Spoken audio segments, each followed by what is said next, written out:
Public Employee Discipline Dismissal Release Evaluation, one matter. Conference with Labor Negotiator, update on negotiations with ABCFT, AFSCME, and CSEA.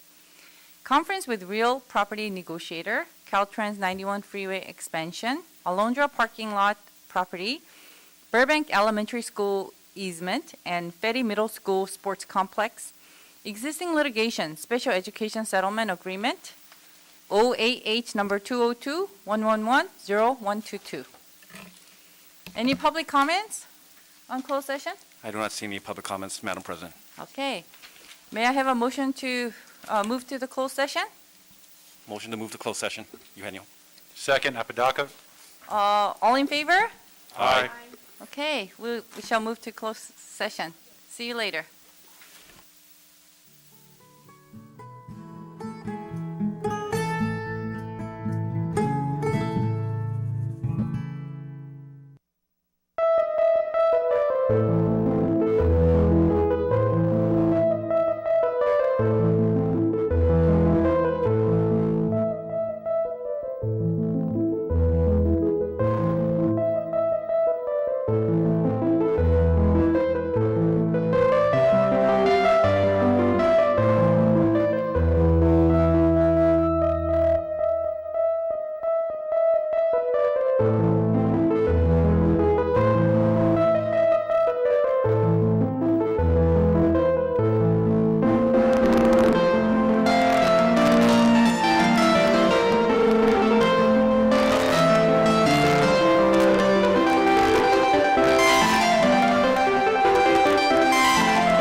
of all the harm that e'er I've done. Alas, it was to none but me, and all I've done for want of wit to memory I can't recall. So fill to me the parting glass. Good night and joy be with you all.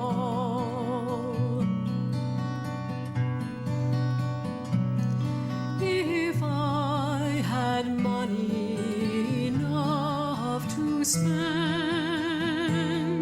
and leisure time to sit a while, there is a fair maid in this town who sorely has my heart beguiled. Her rosy cheeks and ruby lips alone she holds my heart enthralled. Then fill to me the parting glass. Good night and God be with you all.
Oh, all the comrades that e'er I've had, they're sorry for my going away, and of all the sweethearts that e'er I had, they'd wish me one more day to stay.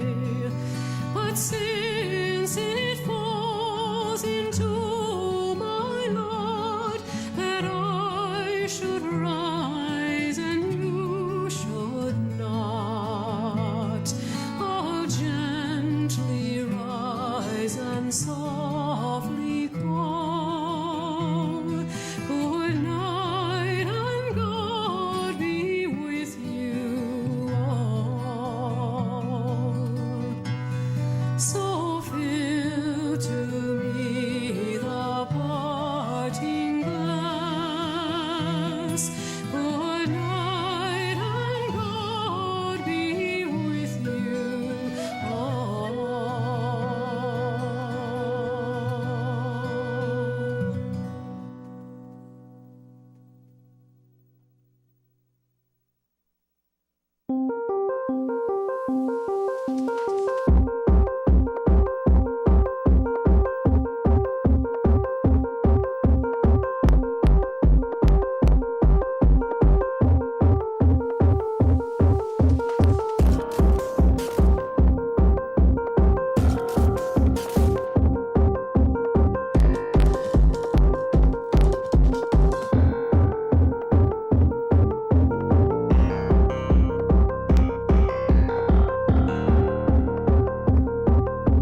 Good evening, everyone. Thank you for coming to our board meeting. May I have a motion to open our session? So move. Eugenio, second. All in favor? Aye. Thank you. Please silence your phones, and please remember, you must keep your mask on at all times and keep physical distance between you and others, and use the hand sanitizer placed here in the boardroom. Those who refuse to wear a mask will be asked to leave, and we will call law enforcement if needed. We take the health and safety of our community seriously and ask that you do the same. We welcome public comments, and anybody wishing to make a public comment must fill out a card on the table to the left. All public comments are to be made during the public comment section, or at the time an item is presented, and must be done before the item is discussed. Each comment must be no more than 5 minutes. Tonight in closed session, the board discussed public employee discipline, dismissal, release, evaluation, one matter. Conference with labor negotiator, update on negotiations with ABCFT, AFSME, and CSEA. Conference with real property negotiator, Caltrans 91 freeway expansion, Alondra parking lot property, Burbank Elementary School easement, and Ferry Middle School sports complex. The board discussed and approved a special education settlement agreement in the amount of $21,250, which includes attorney fees, $6,250 for OAH number 202-111-0122 by a vote of 7 to all. Okay, next we have Pledge Allegiance. May I ask, Brad Beach, to lead us in a pledge? Please rise. Join us in the flag salute. Ready, begin.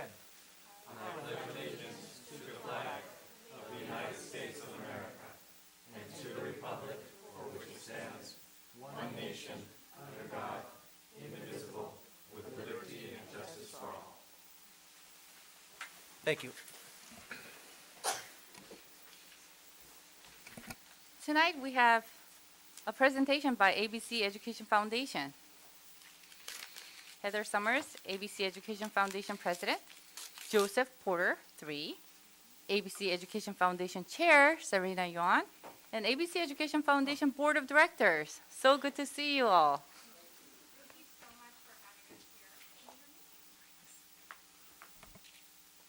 Would help. Thank you so much for having us here this evening. I'm Heather Summers. I'm the president of the ABC Education Foundation. I'm joined with Joseph Porter III, who's our chair of the board, and also Serena Yuan, who's one of our board members and former treasurer of the board. And we were really excited to be here tonight to talk a little bit about the ABC Education Foundation and share with you some of the things that we're doing to support students in ABC.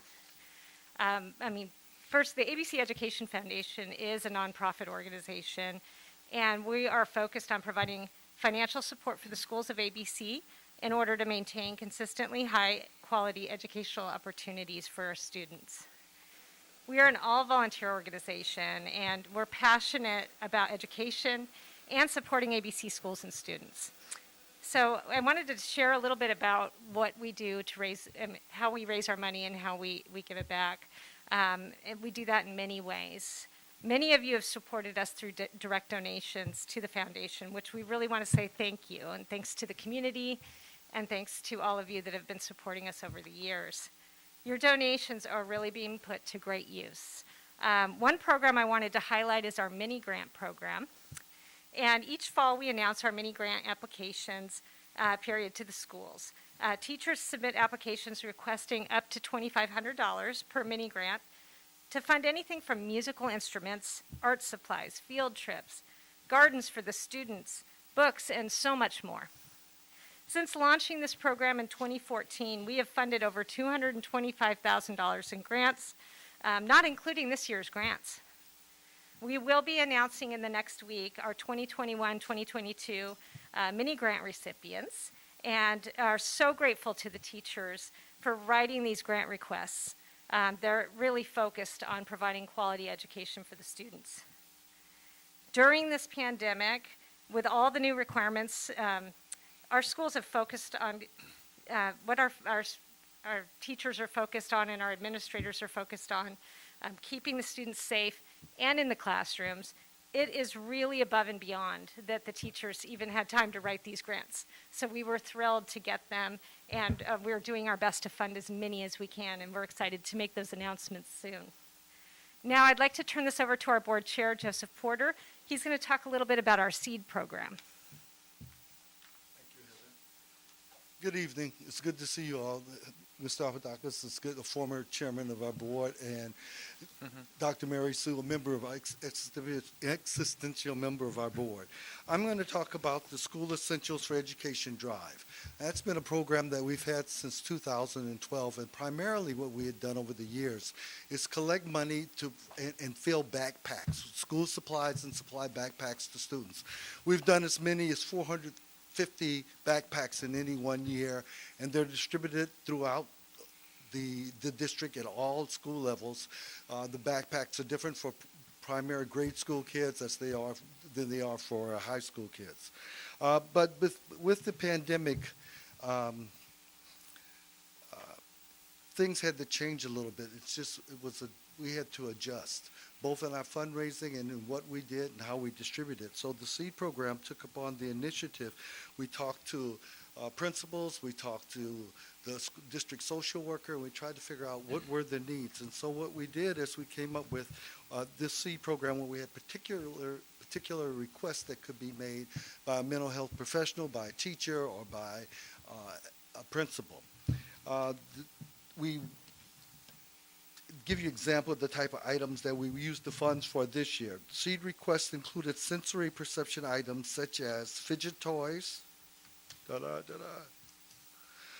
fidget cubes, wobbly cushions, chair balls, Velcro strips for social emotional learning, emotional books, workbooks for emotional support for mindfulness. Also popular were calculators, warm student jackets, sweaters in school uniform colors, journals, motion bubblers, sensory room dividers, filling charts, yoga mats, kinetic sand, giant game sets for outreach events, early education learning games, board games, tile sets, water bottles, stickers, and the rest. So we had over 67 requests which we were able to fulfill. We expended some of $8,000, to fulfill those requests, and we like to think that we have adjusted to do whatever we can to make the learning experience for our students as best as possible. Anything we can do to raise money that's my priority. And so these things, I think, go directly to students, and we can go back to our donors and say this had a direct benefit to a child. And that helps us. And anytime you have a recommendation of anyone we can solicit money from, I'm here for you. Thank you very much.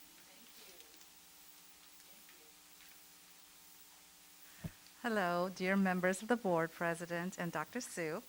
Thank you for the opportunity tonight.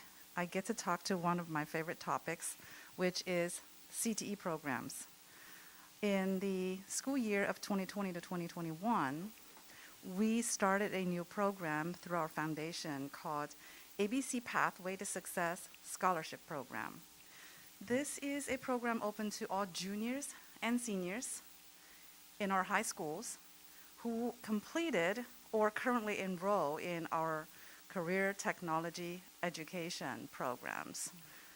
How familiar are you with the program? If you think you're very familiar with it, please raise your hands. I see one, two. Okay, take a guess between the two of you. How many offerings do we have? How many pathways do we have? Pop quiz. Ooh. Your husband filled me in about this a long time ago, so I've got the list in front of me. I want to say, is it 10 or 11? 1, 2, 3, 4, 5, 6, Anybody 7, 8, wants 9. to 10? give him a score? Is it 10? Pretty close, thank you. This is an amazing program, and the students come into this program have gone through the primary schools and the early part of the secondary schools. And this year we have received applications, here's the answer, from the following pathway programs: art technology, automotive, biotechnology, computer science, digital arts, graphic design, education, engineering, game design and integration, international business, patient care, performing arts, theater or music performance, pharmacy, production, and managerial arts. Some of these programs takes 4 years to study. Some of them take 2 years, 3 years. Some students just take one class to experiment and discover their interests. We provide 10 scholarships, and each receive $250 for college supplies and books. And I'd like to share with you 2 quotes from our applicants.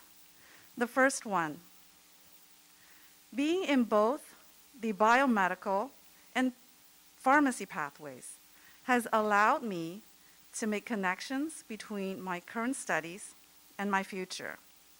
And such participation has inspired me to continue working hard with determination and passion in order to reach my future goals. I'm inspired to expand my knowledge base while embracing lifelong learning and continue to become the best person I can be. I'm inspired to find treatments that can improve lives for families and loved ones around the world, to deliver quality health care with compassion and empathy, and to possess the courage to face anything I might encounter. The second quote, I had no idea how quickly I would fall in love with the class.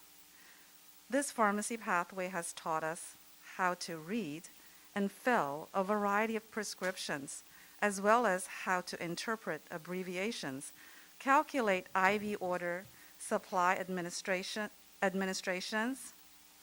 As someone who isn't very gifted in math, I'm amazed how quickly I learned how to perform certain calculations required of pharmacists. I'm both excited and terrified by the thought of being the first generation in my family to attend college. I'd like to say thank you for providing these pathway electives for our students, because this really helped them to discover their interest and their purpose in learning as they graduate out of our district and enter the society to become successful and contributing member of our society. And as member of the Education Foundation, and on behalf of all of us volunteering for that wonderful organization that's supported by all of our community members, thank you. We will continue to work hard and fund programs like what Heather and Joseph mentioned before me, the mini grants for our teachers, the seed programs for our students and our teachers and staff, our social workers, and the CTE scholarship. Thank you for allowing this opportunity and for us all to work together and make a difference in doing what we do the best, giving all of our students the best education for their future. Thank you, and have a great meeting tonight. Thank you. Thank you, Serena Yuan. Thank you. Appreciate it. Thank you so much. Does any questions or comments? Okay, we have, please don't go in yet because we have some comments by board member Dr. Chris Apodaca. You weren't going to get away that easily. So I can't say enough nice things. I think because they wanted to keep it concise, and these folks are very humble, what they do really is above and beyond what most of us do. And they do it without getting paid. They do it, in many cases, it's a thankless job. I know I used to sit on some of those meetings when I was a member of the ABCUSD Foundation, and you will not find a finer group of dedicated people, right, fighting and advocating for our kids, $1 at a time, one event at a time, and just completely and totally in silence, right? They don't, they advertise, but, you know, they don't do it for themselves. They do it for the kids. And I'd like to also encourage folks, you know, if you're looking for a way to volunteer or be more involved, talk to the ABC Education Foundation. They make a direct impact. Every dollar that comes in goes right back out into our classrooms and to help our students. Who I'd like to single out is Serena. Her and her husband, Jim, they're the ones, and she's being very humble about this, but it was through a generous contribution from the Giordano family that this scholarship, in conjunction with the ABC Ed Foundation, was able to come to fruition. And CTE obviously is an amazing pathway for many of our students. And it's being made possible and augmented by the efforts of the generous contribution and gift from the Giordano family, but also through the efforts, know-how, and dedication of the members of the ABC Education Foundation. Get to know more about them. I always kind of cringe because in many cases people only hear of them or see them when they come to a board meeting or when you see an event that they put on. Look them up, follow them on social media, engage them. They'll talk to you. They're all busy professionals, but they'll make time to talk to you and tell you how you can help augment our efforts to support our students and our teachers. Thank you for everything that you do from the bottom of my heart. You are amazing people, and I'm privileged to know you and to count you among my friends. Thank you. Thank you, Madam President. Thank you. Next, we have Ernie Nishi.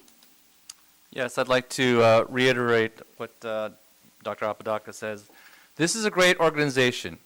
Everybody in this room should be part of this group because they have done some great things. They get teachers to propose to do greater things in their classroom, just unique things that the district may not be able to help, but this little group does. I remember they had a Starbucks coffee thing that a teacher wanted to do, and they were able to fund the really nice little project and taught kids about money and things like that.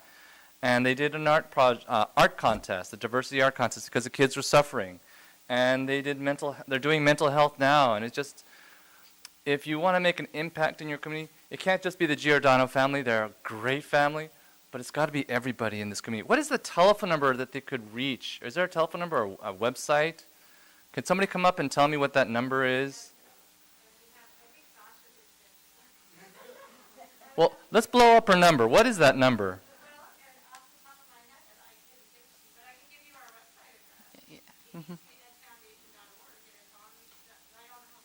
ABCEdFoundation.org.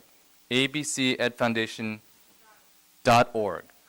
It's a great group. We should all be part of this. I mean, seriously, the more you put into this group, the more you get out of it. And all of our kids directly, none of these guys are paid.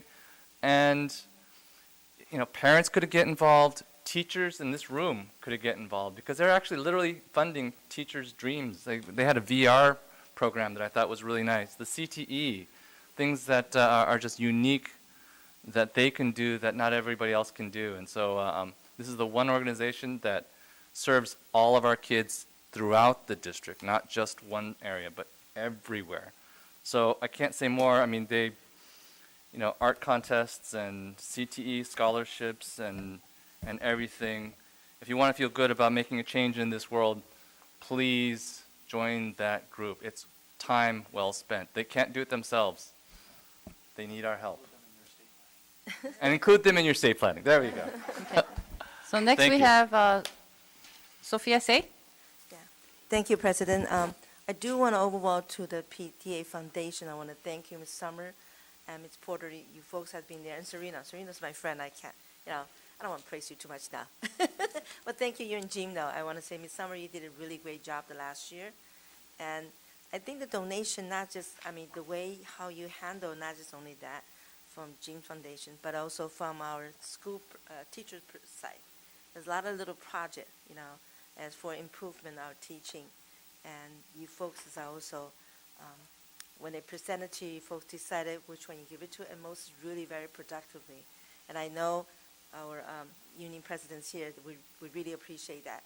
We also, I also noticed that you are doing some other projects too, such as Nemo's Nature Art Center. Our center, you folks also help in the past, whatever needs, like shelves for kids to use. I really appreciate for you folks' hard work, and this is a volunteer. And yes, we do need to know more the project that you had done. And some of the things when Serena said the pathway, I said, what else?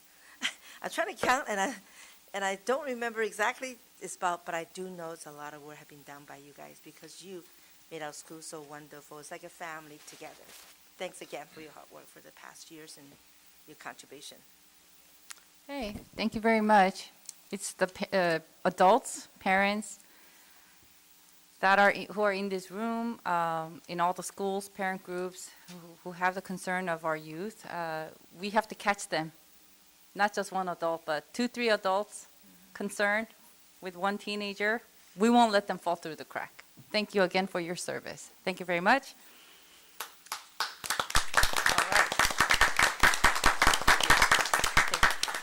Okay, next we have February is the Black History Month. And tonight we have Honoring Black History Month presentation. We have Adrienne Thomas, our Equity Officer. Thank you very much. And Salome Agbaroji, Gar High School student. Very good, yes. Good evening, Board President Sue Yu, Vice President Beach, Clerk Dr. Eugenio, members of the board, Superintendent Dr. Sue, and the Cabinet. Thank you for this time. ABC Unified has approximately 1,400 students who identify as Black and African American. ABC has some of the highest graduation rates among Black students within Los Angeles County, 95 to 76% respectively.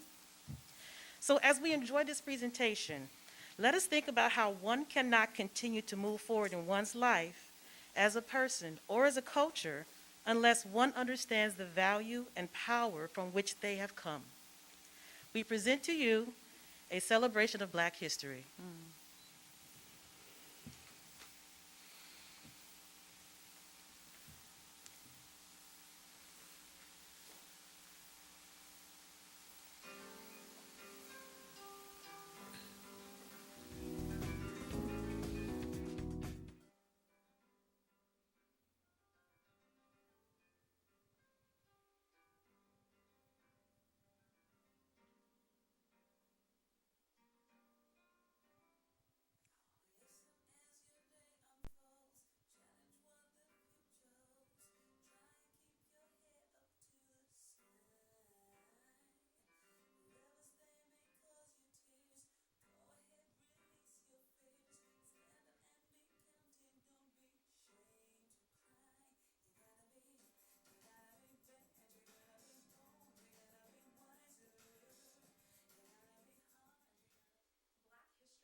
Black Americans see themselves rooted in the complex stories of American history in such a way that it can only uplift Black Americans. So throughout February, all are welcome to join in this celebration as the legacies continue. Now, due to quarantining, due to COVID-19 contact tracing and conflicting school events, two students could not be here with me tonight. But I have Miss Abaruji here with me. And she finds joy in writing and speaking poetry and performing poetry that urges social change and community action.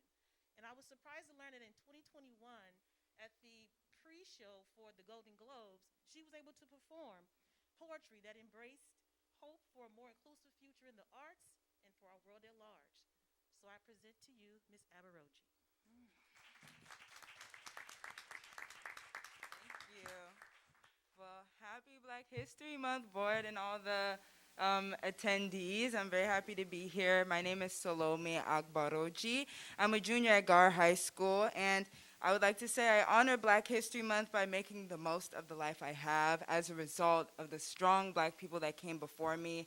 And this means, especially as the daughter of immigrants, as a Nigerian, and as a Black American, making the most of my education, all the opportunities I have, and paving the way for the people that come after me. And my goal in life is to give back to the community in the same way that you all are, and the committee that came before us.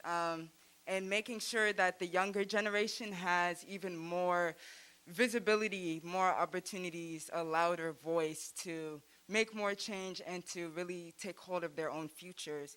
And I've been able to do a little bit of that on the ABC Unified Board of Diversity, Unity, and Equity. If y'all haven't sat in on a meeting, I hope you do in the future, because we do talk about those hard topics that I feel like some people ignore, but they're very necessary to holistically ensure the prosperity of all students in terms of racial equity or gender identity, just making sure that empathy is at the forefront of those conversations. And sitting in this meeting so far, I'm very glad to see that there is a board of very empathetic and caring people that put the students first and are willing to sacrifice a lot for the students, and that's where change really begins, being able to see a problem and caring enough to put things in place, systems, and even money, time, energy to fix it. So I very much appreciate that, and I'm very glad to see what we as a community are able to do to elevate the students and push them towards a more prosperous future. And I'd like to part with this quote by Carol Moseley Braun, and it is, "Defining myself as opposed to being defined by others is one of the most difficult challenges I face." Thank you.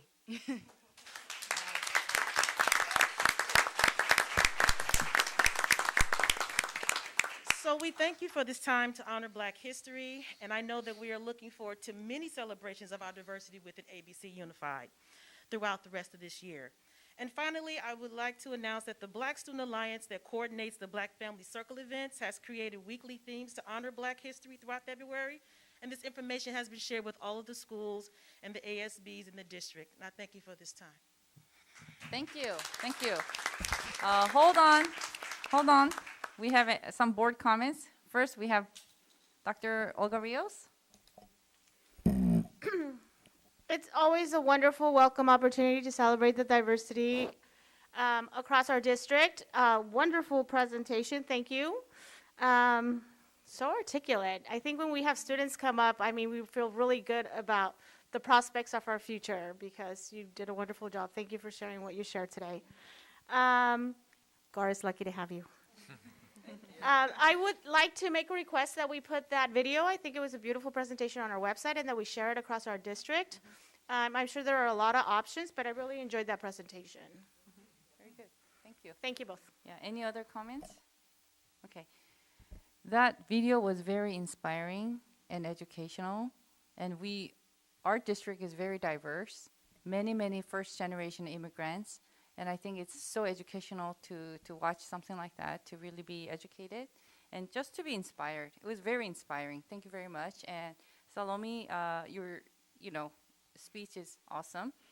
and very confident. And thank you very much for your presentation, and hope that you will continue to thrive at school and just for your future, yeah, to make our world a better place. Thank you very much. Yeah, thank you. That's it. Thank you. Okay. Next, we will continue with presentations. Today is the Lunar New Year celebration. So in Asia, all over Asia, this is a very special, New Year celebration. The dates change every year, so I can't keep up. But we're going to have Gonzalez Elementary School. Dr. Sue? Thank you so much. This is the day of Lunar New Year, and I know that this is my year for today because it's the year of the tiger. Oh, yes, it's my year, and I would like to introduce Principal Robert Benko. He is the principal at Gonzalez Elementary School, and please come up to say a few words before we start the video. Board President Yu and board members and Dr. Sue, thanks for having me, and thanks for what you're about to share with the board of our Lunar New Year celebration that we showed with students today. This was created with the help of Mr. Charles Lee, who's part of the JC Foundation, in conjunction also with our Korean and Chinese parent groups that put this together. This is one of the biggest days here at Gonzalez, and so we always make sure that we have a big celebration. I'm looking forward to the day when we can get back to in person, bringing some kids here to perform right in front of you. But this is the next best thing, so I hope you all enjoy. Thank you.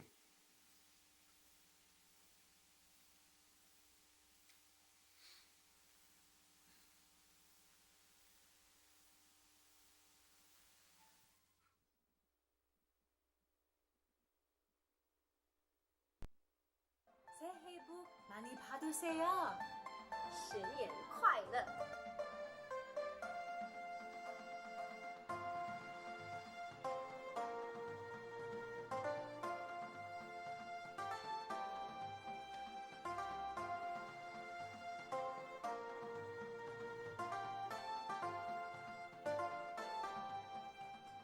For most people, New Year's means a new start, new resolutions, and a fresh cleanup from all your mishaps from the year before.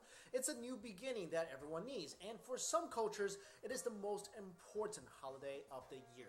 Even though different Asian countries celebrate the same Lunar New Year, their traditions are quite different. So in this video, let's talk about these differences. Chinese people celebrate the New Year because they want to recognize a year of hard work, have a good rest, relax with family, and wish for a prosperous year to come. New Year's Eve is the most important dinner for Chinese people. This is when the whole family comes together, especially for those who live the furthest away from home. Children especially love Chinese New Year because it is the time when they get their red envelopes or 压岁钱. This is also known as lucky money, and adults give them to children after dinner. In return, the children will wish their elders wealth and prosperity in the new year. Korean New Year, or Solao, is a special holiday for the Korean people. It is a time for family reunions and paying homage to the ancestors. People wear the traditional hanbok and play games like Yutnori, which is a board game involving 4 bamboo sticks. New Year's Day is celebrated by starting off with an ancestral rite. Food is placed before ancestors, and the ritual is conducted to express gratitude and respect. Once the ritual is finished, the family gets together to eat the offered food. Now let's move on to Vietnam, where the Lunar New Year is called Tet and is considered the most popular festival of the year, and the celebration can last up to 7 days. People begin their preparations by trying to get rid of bad luck from the old year by cleaning their homes, polishing every utensil, and decorating the house with kumquat trees, peach blossom branches, and other colorful flowers. One of the most traditional foods for Tet is called banchan, or sticky rice cake. It is square, made of sticky rice, meat, and green beans, and it's wrapped in bamboo leaves. So there you go, guys. Those are some differences and similarities on how Lunar New Year is celebrated throughout some Asian countries. Hello, Gonzalez Grizzlies, and welcome to our 2022 Lunar New Year celebration. And this year we are celebrating the Year of the Tiger. So we got some great things planned for you, so sit back and enjoy our 2022 Lunar New Year celebration.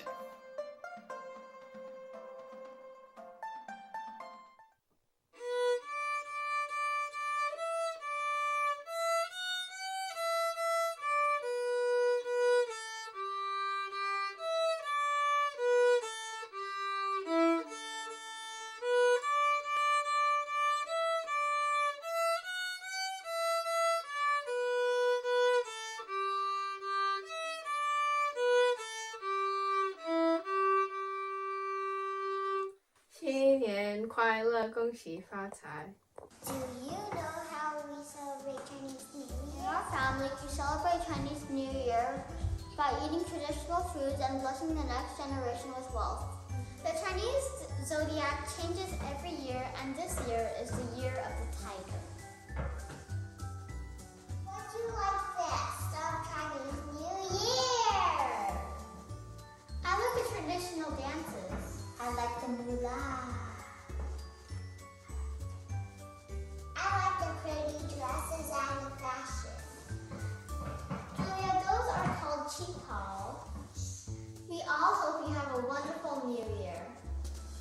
新年快乐! Kongi Nori. 5 stones are used to play this game. Level 1, the stones are thrown on the playing surface and the player sticks a stone to throw up in the air. When airborne, the player picks up 1 stone on the playing surface. Then the player catches the stone. These steps are repeated until all the stones have been caught. Level 2, the stones are thrown on the playing surface again. At this level, the player picks up 2 stones at a time. Level 3, 3 stones and 1 are picked up. Level 4, the player throws 1 stone in the air, places the others on the surface, and catches the airborne stone. Then the player picks up the 4 clustered stones on the playing surface. Then the player catches the airborne stone. Level 5. The player tosses stones onto the palm of their hand into the air. When airborne, the player switches his hand backside up. The stones are then caught on the backside of the hand.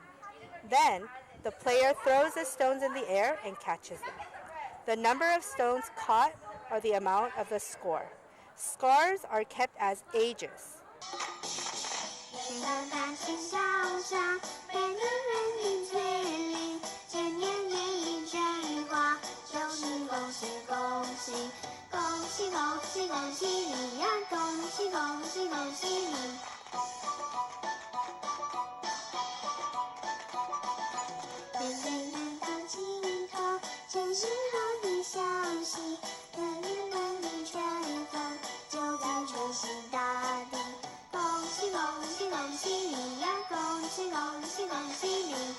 Now with the bottom, very carefully, like this, like a snake.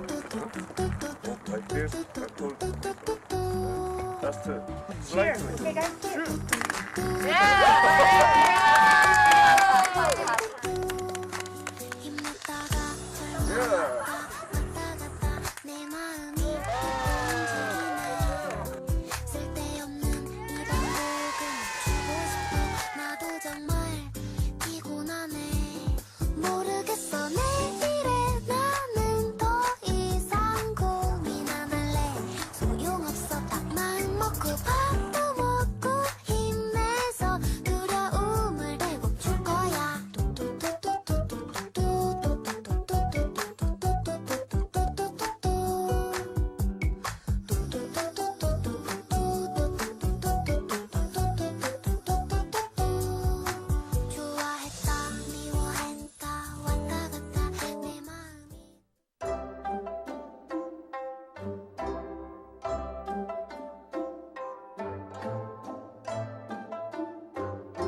많이 받으세요. Happy New Year. 새해 복 많이 받으세요. 새해 복 많이 받으세요. Happy 2022.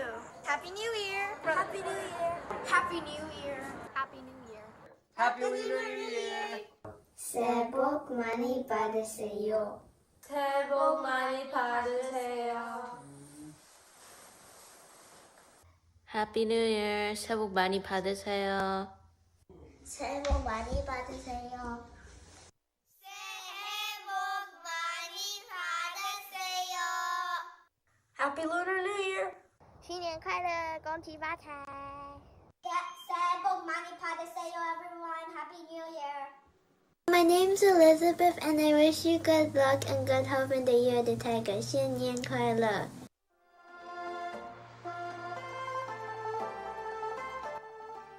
Wow, what great performances and information about Lunar New Year. I hope you Grizzlies enjoyed it. First, I'd like to thank everyone who helped put this together, Mr. Charles Lee of the JC Foundation, along with our Korean and Chinese parent groups. And I'd just like to close by saying, Seihei Pokmani Paduseyo, Shinyen Kwai Le, and Chuk Mang Nang Moi. Thank you, everyone. Have a great New Year.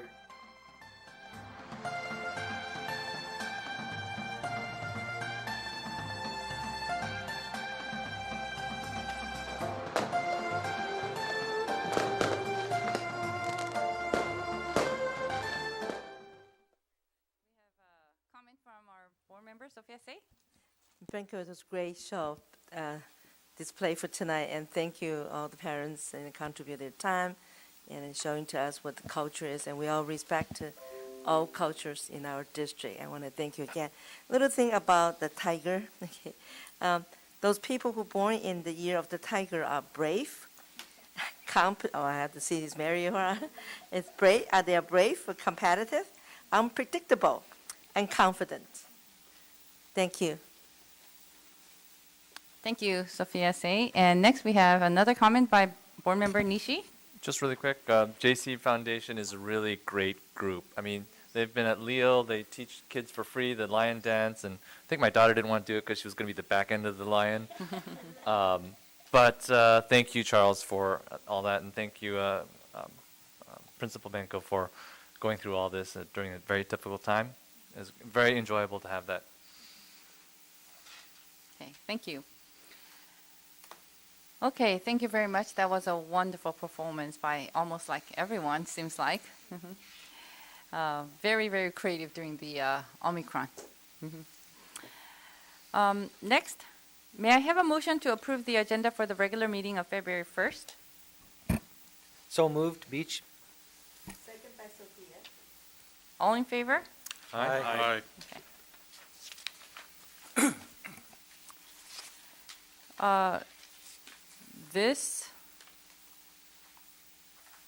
The board members did not really get a chance to really read it. I wonder if we can point it out for this one, for the January 18th, amending Ernie Nishi's comments under board reports.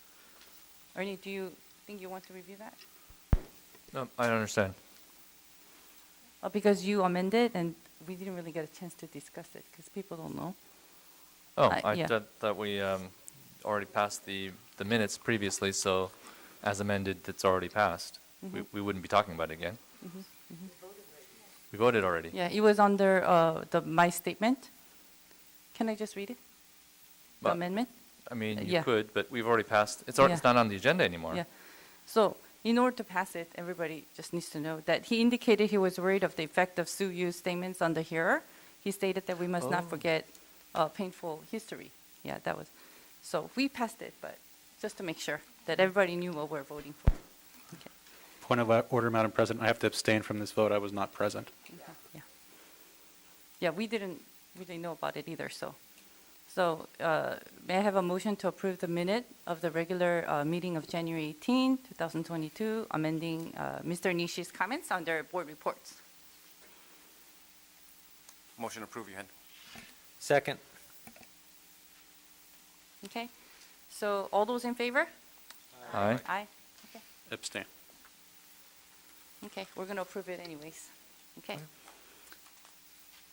All right, may I have a motion to approve the minutes of the special meeting of January 6th, 2022? So moved by Sophia. Eugenio, second. All in favor?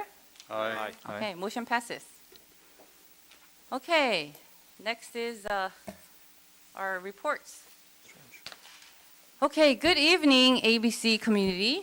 February is Black History Month, and I made a request to Dr. Su to have a special presentation headed by our equity officer, Adrian Thomas, to honor African Americans who has contributed to our great nation from the very beginning of our nation, such as economic growth, literature, science, building, infrastructure, education, and so much more. The civil rights movement, which paved the road where many immigrants who walked and thrived on that path, even today. It is only right to honor those leaders and many individuals who sacrificed and persevered the racism and fought the righteous fight. I am pleased that our board had this opportunity to share it with the community, to remember the painful history so that we will not repeat the racism and everyone who suffered from racism. My parents grew up in South Korea under Japanese invasion and oppression in the 1930s, and they were punished at school if they spoke Korean. Their culture, everything was stripped.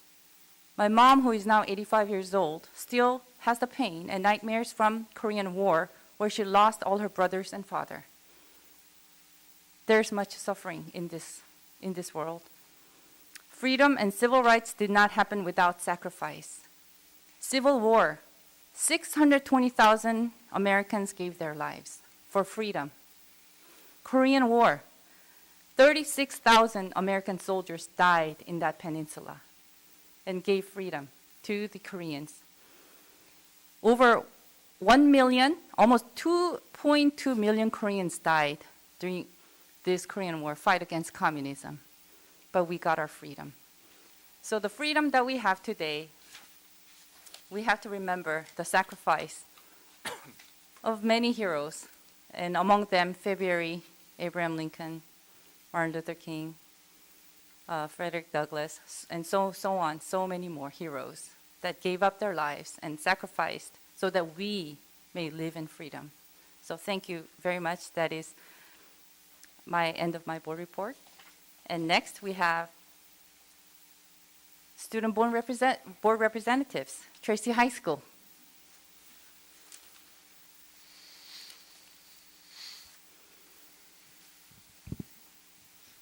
Good evening, President of the Board, Ms. Yu, Mr. Beach, Clerk of the Board, Dr. Eugenio, distinguished board members, Superintendent Dr. Su, and cabinet members. Good evening to everyone. My name is Faith Fernandez.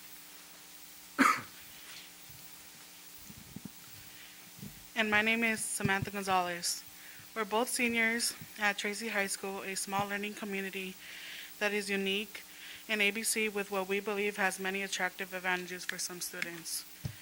These include a much smaller class size and the opportunity for individualized instruction, a more intimate environment where teachers and students know one another on a personal level, a quarter system that allows for credit recovery, a bell schedule that provides students an opportunity to either work or be duly enrolled in one of our local community colleges, and a strict safety-first environment that helps create an overall calm that is often not found on a large school campus.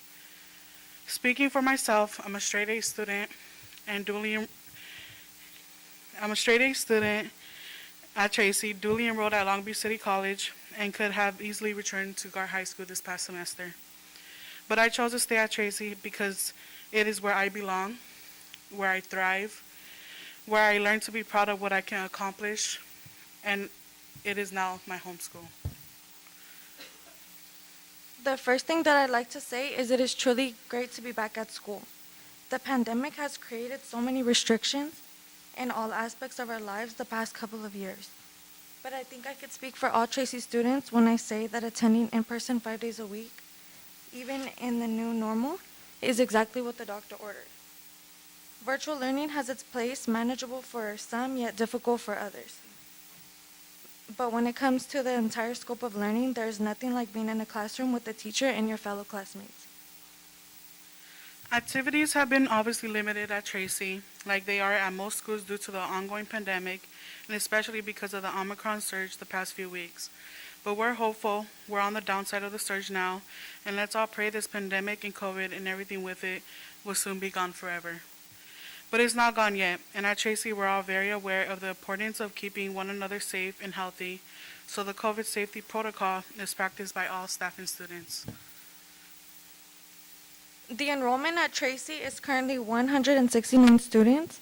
Our enrollment dropped some at the semester due to 9 students graduating and 30 students returning to their comprehensive schools.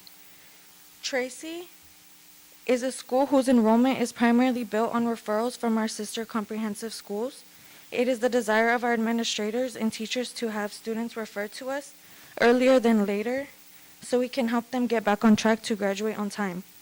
Recovering the necessary credits, returning to their home school, being successful, and graduating on time is in a nutshell the immediate mission of student enrolled at Tracy High School. Yet, as you heard from Samantha and also myself, a student in the Teen Parent Program, dually enrolled at Long Beach City College, and on track to graduate in June. Our school for many is much more than just credit recovery. Samantha and I are just 2 examples. There are many more.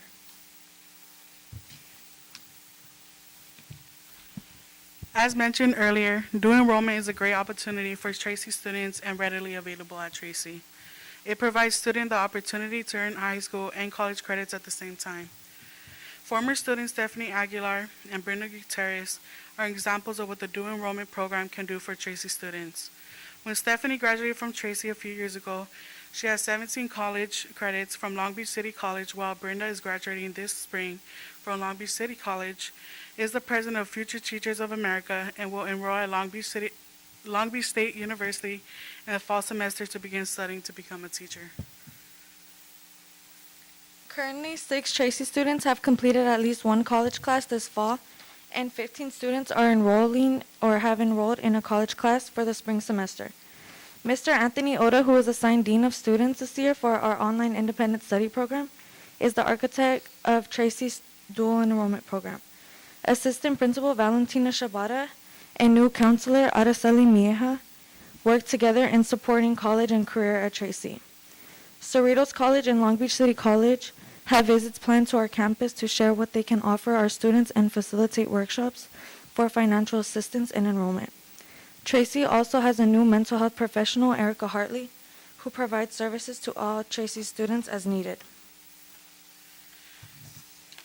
Tracy Red Cross and Tracy Peace Club are also back in action. Due to the current health situation and restrictions, student members of Tracy Red Cross Club and Tracy Peace Club had joined together to provide various activities on campus and represent Tracy community events. Under the direction of Red Cross Club Director, CTE teacher Heather Calderon, and Peace Club Director, retired teacher Pat Alviso, some of the activities we have done so far include Halloween Spirit Week, the Hawaiian Gardens toy drives, and participating in the Veterans Day South Coast Interfaith Council's March in Long Beach. Upcoming activities include a Red Cross blood drive, Peace Week, and the team memorial set up in the campus quad to celebrate Memorial Day. That's our report for this evening.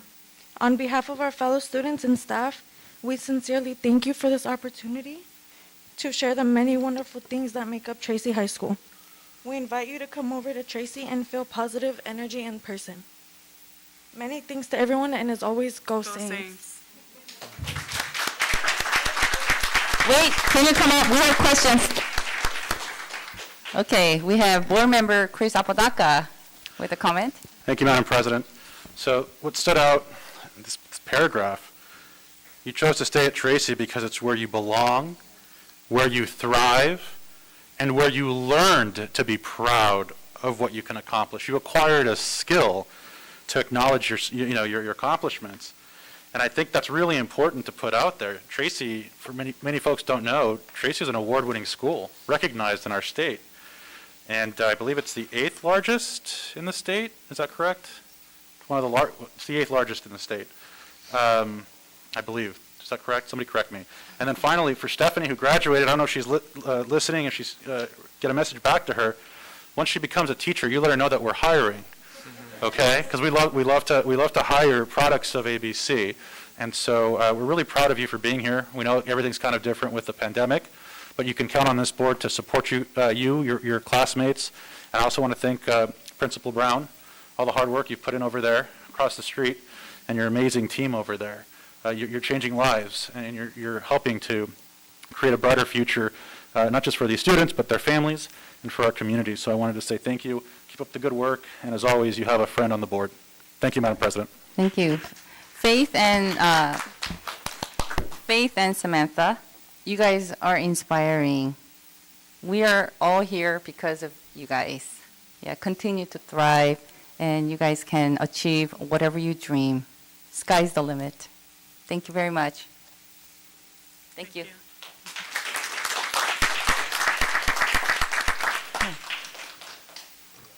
Next, we have Superintendent's report. Dr. Su? Well, first of all, I want to congratulate Samantha and Faith for all the great work that they are doing at Tracy High School. I think it's an incredible amount of time that you have spent on graduating this year. You'll be graduating this year from Tracy High School. Congratulations, everybody. Thank you. As a reminder to the community, California Education Code clearly states that school districts must follow the local health officer measures necessary for the prevention and control of communicable diseases in school-age children. As a school district in Los Angeles County, the ABC Unified School District must follow the Los Angeles County Department of Public Health COVID-19 health and safety protocols. The district's COVID compliance team tracks and implements any changes to the county's protocols. This includes all requirements for isolation and quarantine. We had a situation at Kennedy Elementary School where we had an unvaccinated student who came to school. She was escorted off the campus, and she returned last Thursday as a result of these changes to the county's protocols. This includes all necessary requirements for isolation and quarantine. On Saturday, January 22nd, I attended a celebration of life with Melinda Ortiz. There was a photo of Kevin Ambergy's wife, who passed away in December.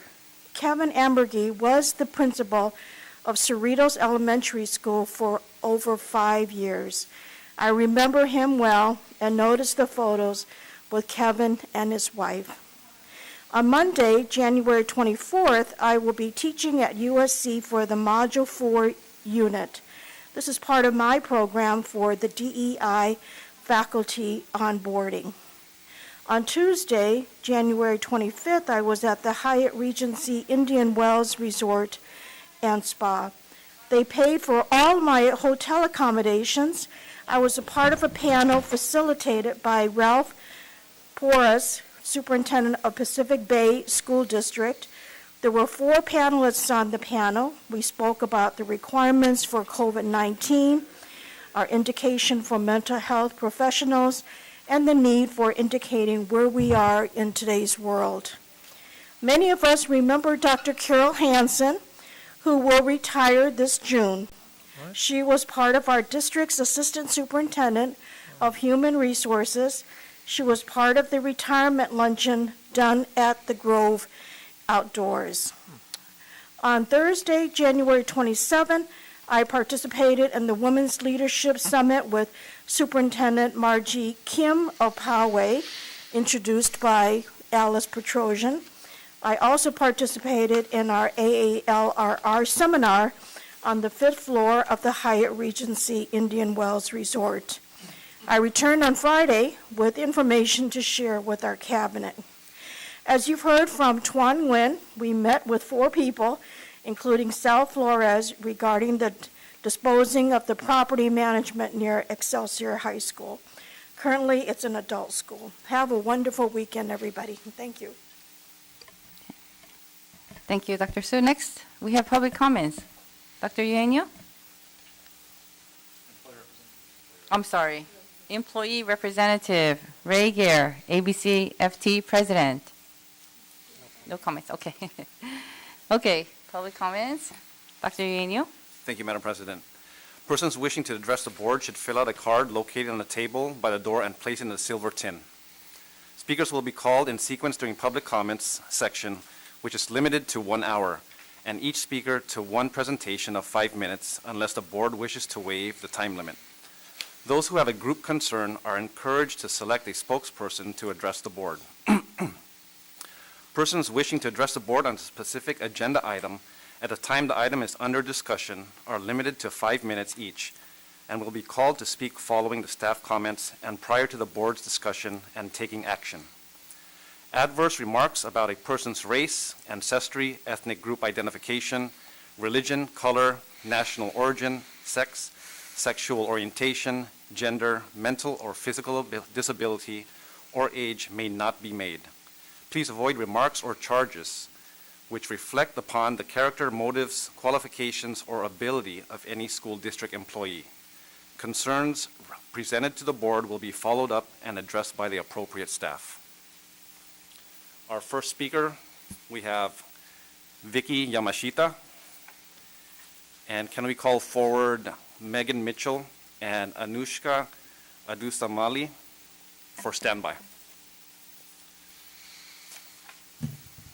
Good evening. Can you hear me? Yes, ma'am.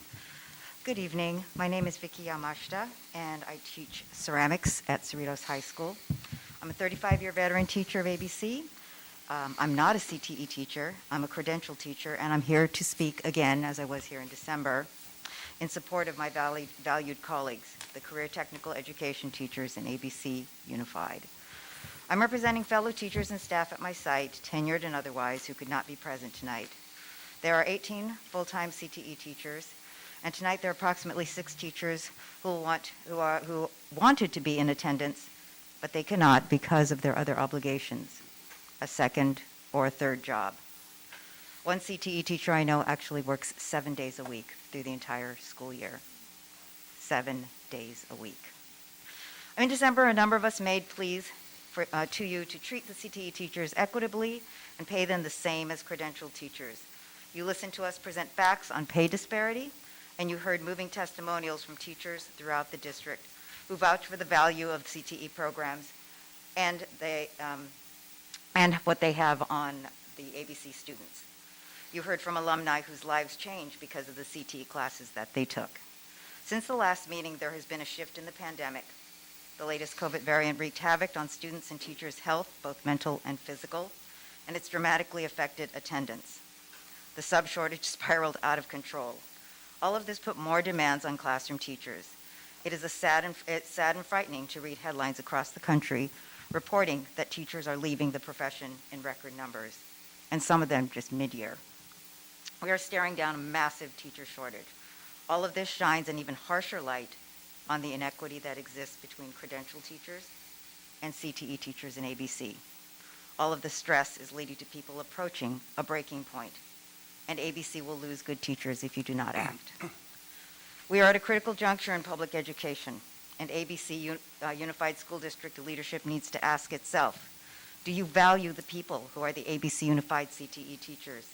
And what will you do about it? 3 minutes. Since the last time I was here, I learned from a friend, a Long Beach Unified School District board member and recent president, that the Long Beach Unified CTE teachers are on the pay scale. And they as the same pay scale as the credentialed teachers. This also needs to happen in ABC. I was hired at a time when ABC was the district that the teachers wanted to work for.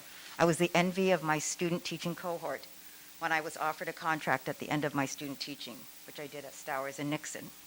Then ABC had salaries that were admired. ABC was the place to work because of good working conditions, smaller class sizes and progressive programs, and good salaries. Today I'm a veteran teacher who has a lot of years that I've given to this district. I'm proud of the work I've done, but how is it that my years of service compared to other veteran teachers, other veteran teacher, a CTE teacher, who's worked nearly the same number of years and is making over 40 grand less than I am? Where is the equity? We all hope this school year would be better than the last, but it's been fraught with high stress and trauma, from the toll COVID took in January, and that is still taking, from the headlines of book bannings, to the battle over whose version of history gets taught, to the silencing of Black lives, the voices of people of color, the LGBTQ voices, and other culture wars. Public education is at a tipping point, and ABC needs to make a decision to determine on which side we're going to fall. Do you value the people who are ABC Unified CTE teachers enough to pay them equitably or not? Do you reward their dedication, or do you want there to just be a CTE revolving door? Do you treat all teachers equitably and give CTE teachers the respect they deserve? No district will attract or retain the best and brightest teachers without full equity and respect. These CTE teachers have a highly specialized skill set. 1 minute. They have the ability to teach within their subject area and manage classrooms. No teacher in ABC should be working a second or third job. In closing, I'm calling upon the school board to work with the ABCFT union leadership and the district negotiating team to do what is necessary to ensure that CTE teachers are compensated equitably, just like all other K through 12 classroom teachers. This is what I'm asking for you to accomplish for these well-deserving teachers. 1, close the pay gap and give credit for service of years to ABC. 2, create a path to tenure, one that is retroactive. 3, make this an agenda item for the March board meeting. We came to you in December with our same concerns. We trust that the groundwork to provide equity for the CTE teachers has been set in motion. Please do what is right so that our students can continue to benefit from the valuable programs that these teachers provide. These changes are long overdue. Thank you.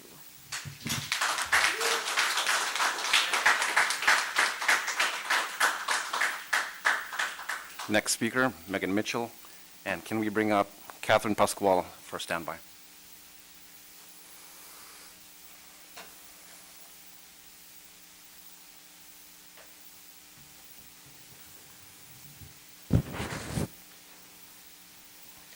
Good evening, Dr. Sue and board trustees. Teachers often use children's picture books to teach our students about themes, especially about life lessons. And one of my favorite children's books is The Day the Crayons Quit. In the book, Duncan, the main character, receives a coloring assignment in class. But to his dismay, when he looks inside his crayon box, he finds an empty box that is full of letters. Throughout the book, Duncan has to find a way to correct his mistreatment and undervaluing of the crayons so that he in turn can complete his job. One of the themes of this book is to treat people in a manner that promotes high self-worth. As elected officials, your job is to ensure that the needs of our students are being met. Each student should have an individual digital device, check. Each student is provided with all necessary instructional material, check. And lastly, all students receive a quality and robust education. Check. One of the other roles of the school board is to hire and retain quality employees, ones that represent the cream of the crop. Having recently gone through the interview process, ABC has one of the most rigorous interview requirements, high standards for all employees, specifically teachers. These demands are why we continue to produce quality alumni and maintain all of the amazing awards and accolades that our district receives year after year. However, while the demands of school site staff continues to increase, the pay and equity and support continues to pale in comparison to those other districts around us. When I first learned about CTE courses, it was from a former student that I had when I taught intervention at Whitman Elementary. This child had trouble finding his niche, and by the time I got to him, he was disheartened and frustrated. Catching up with him a few years ago, he was a high schooler, and he was extremely proud to share with me his love and his interest for AV tech and production. He told me all about the amazing opportunities that were being provided to him by the hands of one of his teachers and all the projects and activities that were contributing to his growth and development. It was like seeing a completely different child. Seeing the transformation of a student who was once struggling to meet behavioral and academic expectations, now proudly and boldly declaring that his video production teacher was his second favorite teacher after me. Or maybe he said first, but I lost track, whatever. But overall, my heart exploded with such joy. Last year, I had the opportunity to meet one of these amazing teachers, but my joy quickly turned to disappointment when I learned a very troubling and disappointing fact that revolves around the inequities in our district. This educator, who is a subject matter expert in his field, college educated with over 12 years of experience in the field he was teaching, was making less annually than my daughter's preschool teacher. So often, school boards, districts, and communities rely on the passion of educators to keep educators in the classroom. If you ask any teacher, they will tell you that our first priority is always the students, but at what cost? For our CTE teachers, it's $61,000 after 20 years of service. Their love for teaching doesn't pay their mortgage. Their love for teaching doesn't pay their cell phone bill. Their love for teaching may actually be inhibiting the quality of their life. Being that we are already in a massive teaching shortage, the last thing our district can afford is to lose the high-quality educators that we currently have. I come up here a lot, but I come up here because I still have mustard seed faith that, unlike Duncan, our district won't have to continue to watch people leave our profession or leave our district because they feel overworked and underpaid. Let's start putting actions behind all of the thank yous and show appreciation for our teachers, early childhood CTE teachers with an equitable income, our traditional teachers and all teachers with a salary increase, our nurses and our mental health professionals with proper compensation that is not just competitive, but is better than our neighbors. We are ABC, and we should be setting the standard. Thank you.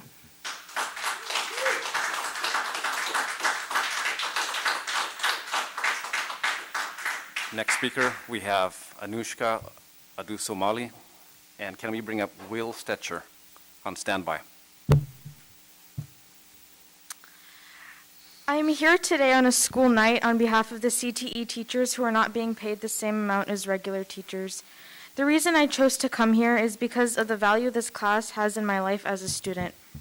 This is my second year taking CHTV, the TV production class at Cerritos High School, taught by Mr. Rodriguez, and it is by far my favorite. Growing up in Cerritos, there was always a heavy emphasis placed on the regular English, math, science, and history classes, and for good reason. However, the art classes were seen as an extra class. It didn't mean much in the large scope of things, especially in your future profession. Being in CHTV completely changed that preconceived notion. Yes, we need our core subjects to sustain ourselves. We need doctors and lawyers for society to function and stay alive. But we need the arts to make that life worth living.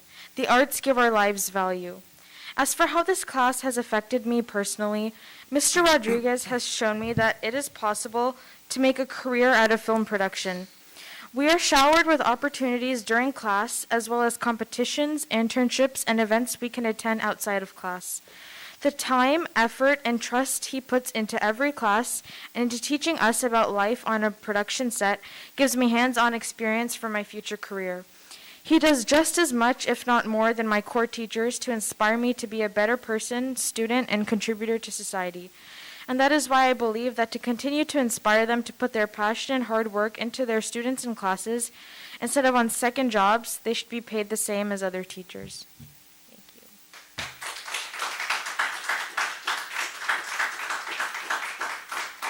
Next speaker, we have Catherine Pasquale. And can we bring up Joseph Stevens on standby? Good evening.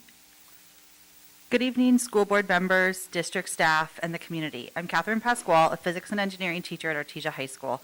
I'm also a resident of this district and a parent to 5-year-old twins who will start in this district in a couple months. Today I'd like to discuss the job responsibilities of our CTE teacher, and as a person who teaches science and also CTE courses, some of the different requirements that they go through to get to where they are. The pathway to becoming a CTE teacher is not exactly the same as the pathway to becoming other types of K-12 teachers, but it's similar. These teachers must have many years of industry experience, as well as degrees and/or certifications in their field of expertise. After obtaining that expertise, they apply for a preliminary CTE credential. Throughout their first 2 years or so of teaching, while they're trying to build up their programs and get settled into the teaching profession, they're also taking classes. These classes are very similar to teaching credential classes. After all those units are completed and they've taught for a couple of years, they're able to apply for their cleared CTE credential. This would be similar to other teachers maybe clearing their credential through BITSA or induction. And I hear some people argue, but they didn't do student teaching. And while that's true, many of my colleagues didn't do student teaching. They were hired on emergency credentials, something that I predict will become more and more common as California's teacher shortage becomes worse and worse. So we can't put student teaching as the bar for how you get paid in this district. As a science teacher, I was able to use my engineering degree, my license to practice engineering, and my very limited work experience in the field to apply for a CTE credential only because the county gave us exceptions since we were already teachers. They have had to have a lot more industry experience than I have had to have. Also, of all the classes that they had to take, I only had to take one of them because the classes are all the same classes we take for our teaching credential. So it's a very, very similar program to what the rest of us K-12 teachers go through. And I still had to teach a couple of years before I could clear it. I still have to renew it with the California Teaching Commission, I don't know, CTC. Just like my single subject credentials, I have to renew it every couple of years, same way.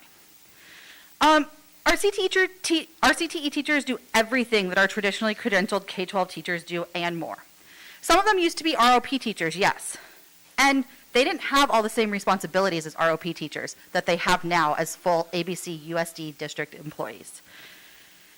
Now they are teaching, lesson planning, grading, doing adjunct duties, attending staff meetings, department meetings, filling out progress checks, and attending meetings for our special ed students. In fact, at a school like Artesia with a high percentage of special ed students, they have a lot more special ed students than a lot of general ed teachers do. They attend a lot of those meetings. They fill out a lot of those forms. And our special ed students are able to find a place to thrive in a lot of these classes. But in addition to all of that, they also run their own program. So they have to do all that's involved with that. Ordering supplies, creating a curriculum. A lot of these classes don't have like a textbook to pull from. Finding internship placements, doing paperwork for certifications, working through articulation agreements and paperwork for community college credits for their students, on top of keeping up with their own industry as it updates and advances and their own certifications in their field. Our students thrive in these programs. They gain real experiences that can be transferred to industry. Some students who don't necessarily shine in their academic classes, CTE is a very bright spot in their day. Pathway completion is also part of our dashboard, and our schools are rated based on the number of students who can successfully complete a pathway. These programs are vital. I hope when my twins enter high school in 9 years that they are able to have these great programs available to them in our district. These teachers create and grow these pathways. It's a lot of work. Having continuity with the teacher is really important to keeping the integrity of the programs. In order to have that continuity, we need to give these teachers job security, tenure, and put them on the teaching salary schedule, where we recognize their years in the district and their years of industry experience. I know that we are still negotiating salaries for the regular teachers right now, and I hope that they can get put onto this as well and not have to wait another year. Please do what's right for these teachers so that our students can continue to benefit from the valuable programs that these teachers provide. These changes are long overdue. Thank you for your consideration on this matter.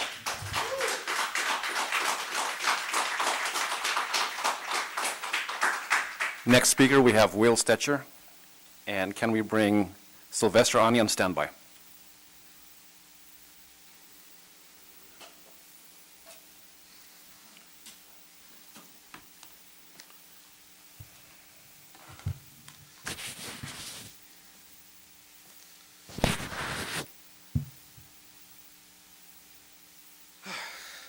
Good evening, my name is Will Stecker and I teach U.S. History, Civics, and Economics at Cerritos High School. I have 16 years as a permanent teacher at Cerritos High School and an ABC Unified School District. I'm here to speak in support of career technical education teachers at ABC Unified. Wanted to start this discussion a little bit about myself. I have been a product of ABC as I went through Gonzalez, Carmina Middle School, and Cerritos High School. graduated class of 97. I've been blessed in my life to have many great teachers help raise me. Ms. Mayfield being one of them. Thank you for that. But many, many great people, which is why I'm here as a teacher, dedicating my life to students. Not only do I teach here, I also send my kids here. I have a student that just graduated last year. He's now in the U.S. Navy in submarine school right now. I have 2 students at CHS, 1 sophomore, 1 junior, 1 in the online program. She's a sophomore. I have an 8th grader at Tetzlaff, and I have a 5th grader at Leal. So obviously I have a lot invested. I've been invested in ABC Unified for 40 years of my life. As a worker, as an employee, and as a parent, as a member of this community. I've coached, been the head baseball coach, coached football. I see the work that my colleagues do, and it's amazing. And as I put my students through, also 2 of my students went to Carmina Middle School too. So my wife and I have been lately regretting our decision to bring our students to ABC Unified for various reasons. And one of the reasons is our commitment to our teachers. There's a lot of things that we talk about: lack of discipline in our schools, decrease in academic standards, and a total lack of respect for teachers. Not paying our CTE teachers, to me, is an egregious example of that disrespect. I take it personally. And forgive me, I'm not one to hyperbolize. I'm not one for sugarcoat either, so forgive if my candor comes across strong or disrespectful. It's not intended to be. To me, it's hypocrisy of promoting equity and then facilitating non-equity in our teachers in terms of how we pay them. It's hypocrisy of promoting high-quality, diverse programs while paying our CTE teachers a second-class wage. The hypocrisy is hard to watch. And to me, as we had the ABC Foundation, Education Foundation speak, I know the Giordano family very well, through soccer, through school, and not paying our teachers and respecting that continuity to have the same teachers do their program is disrespectful, and it takes away from their work and their efforts. And for us to sit there and say, oh, what a great organization, and to not really pay our teachers to do the job, I find that to be duplicitous. It's hard to listen to. I know the Giordanos and how hard they work, and other members of the community that do that too. What are we going to do about it? We were here in December. If my memory serves correct, Board Member Beach, did you not say that you wanted to have this issue agendized? Hasn't happened yet. If my memory serves correct, Mr. Board Member Nishi, you acknowledged our argument, and I can paraphrase and say we can't champion equity in the district and then not provide equity for our employees. I hope this dialogue continues as we reach our contract. There's a teacher shortage, not just nationally, but there's a teacher shortage for a reason, and there's a lack of respect that we perceive across the board. I think here at ABC, we really feel that there's an issue of respect, and our jobs are getting harder, and there doesn't seem to be acknowledgement of that. And I know my colleagues in CTE, they are teachers. They're teachers just like I am as a traditionally credentialed teacher. They work their butts off, and they put together a great program. I know one of my kids have been part of it, actually 2 of my kids, in engineering and in Mr. Rodriguez's film class, and they've done a lot for those students. I see other districts have more diversity in those CTE programs, more continuity, more resources. And as I said, my wife and I, we've been second guessing. I love this district, I have, but we're second guessing having our kids come here. And that's about as candid as I can be about the situation. I'm hoping that we fix this and that we really recognize who does the work. It is us teachers. And understand the atmosphere, and I'm hoping that it doesn't fall short on deaf ears of what we're saying.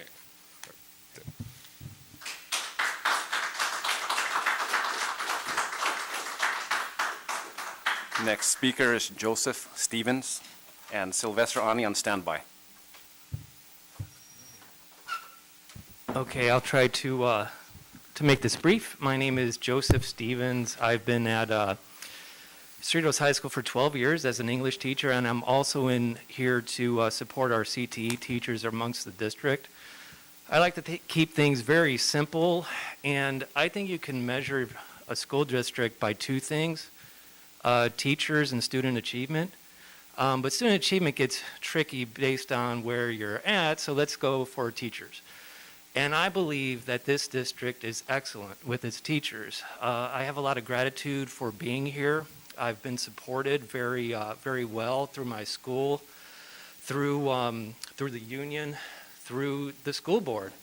And now there's an inequity with the CTE teachers making far less, a lot of them threatening to leave, some of them leaving.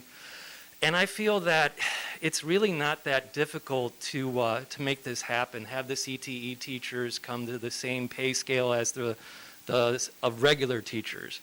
I think the ABCUSD school board, the board, the district, and the union, I understand that's a pandemic. I think the excuse we can say is, hey, there's a lot of other stuff going on. We lost sight of the CTE teachers. Our apologies. But I think something absolutely has to happen, not just for the CTE teachers, but for the school board, the district, the union, and the other teachers. It puts us in an awkward position to be, in essence, doing the same job as the CTE teachers and realize that, you know, some are making, you know, like Ms. Yashimo said, $40,000 less.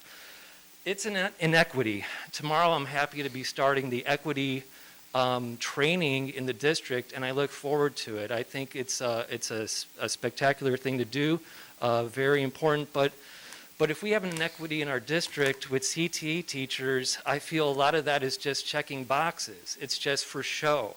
I know that this is a district that does things that are real and not just for how it looks.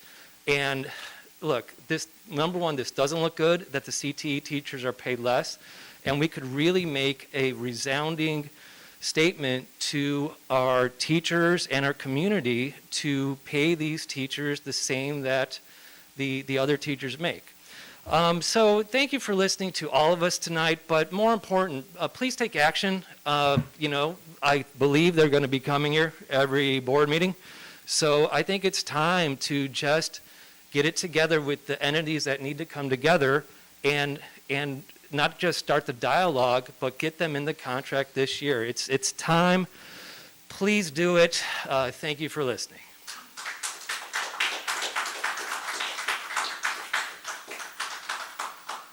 Next speaker, we have Sylvester Ani.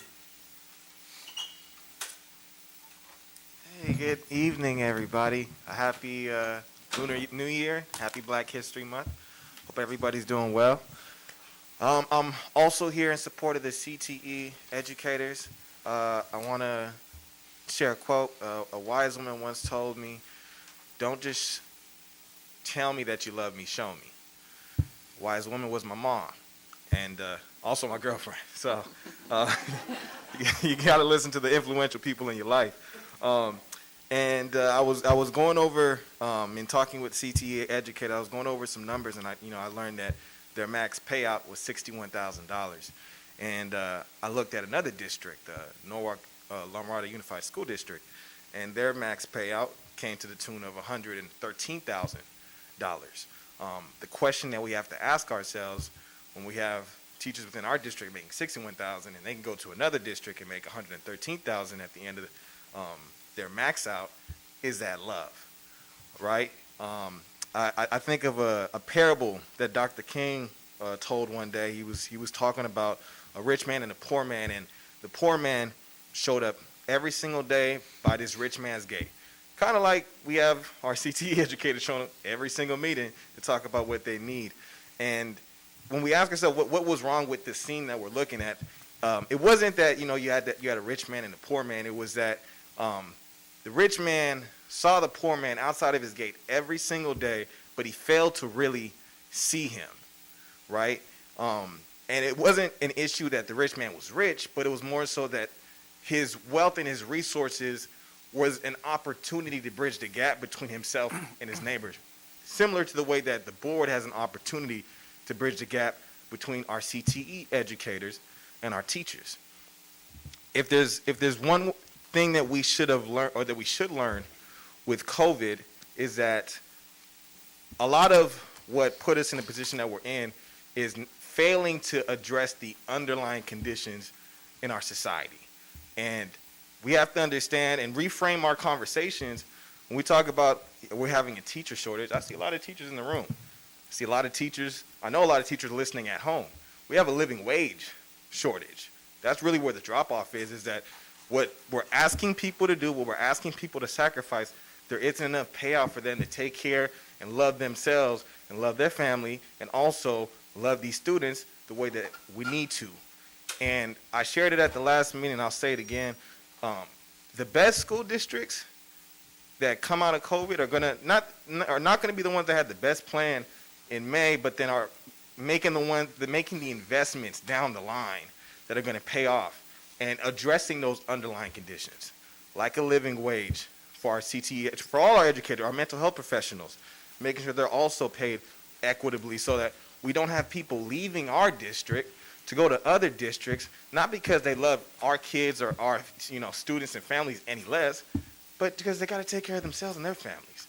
And it's something that I hate to see, and ABC has a wealth of resources that it can use to make this equitable change and really invest not only in our teachers, but also in our students, because the education coming from our CTE educators are the jobs of the future. The jobs of the future are going to be taught in those programs, and if we continue to lose more educators because of the lack of pay, who's going to suffer? Our students. And we're here not to criticize or anything. We're here because we love it. We love the kids, we love you all, and we feel like we have the opportunity to collaboratively do this together. So with that, let's lead with love and leave with what my mama said. Don't just tell me that you love me, show it. Thank you.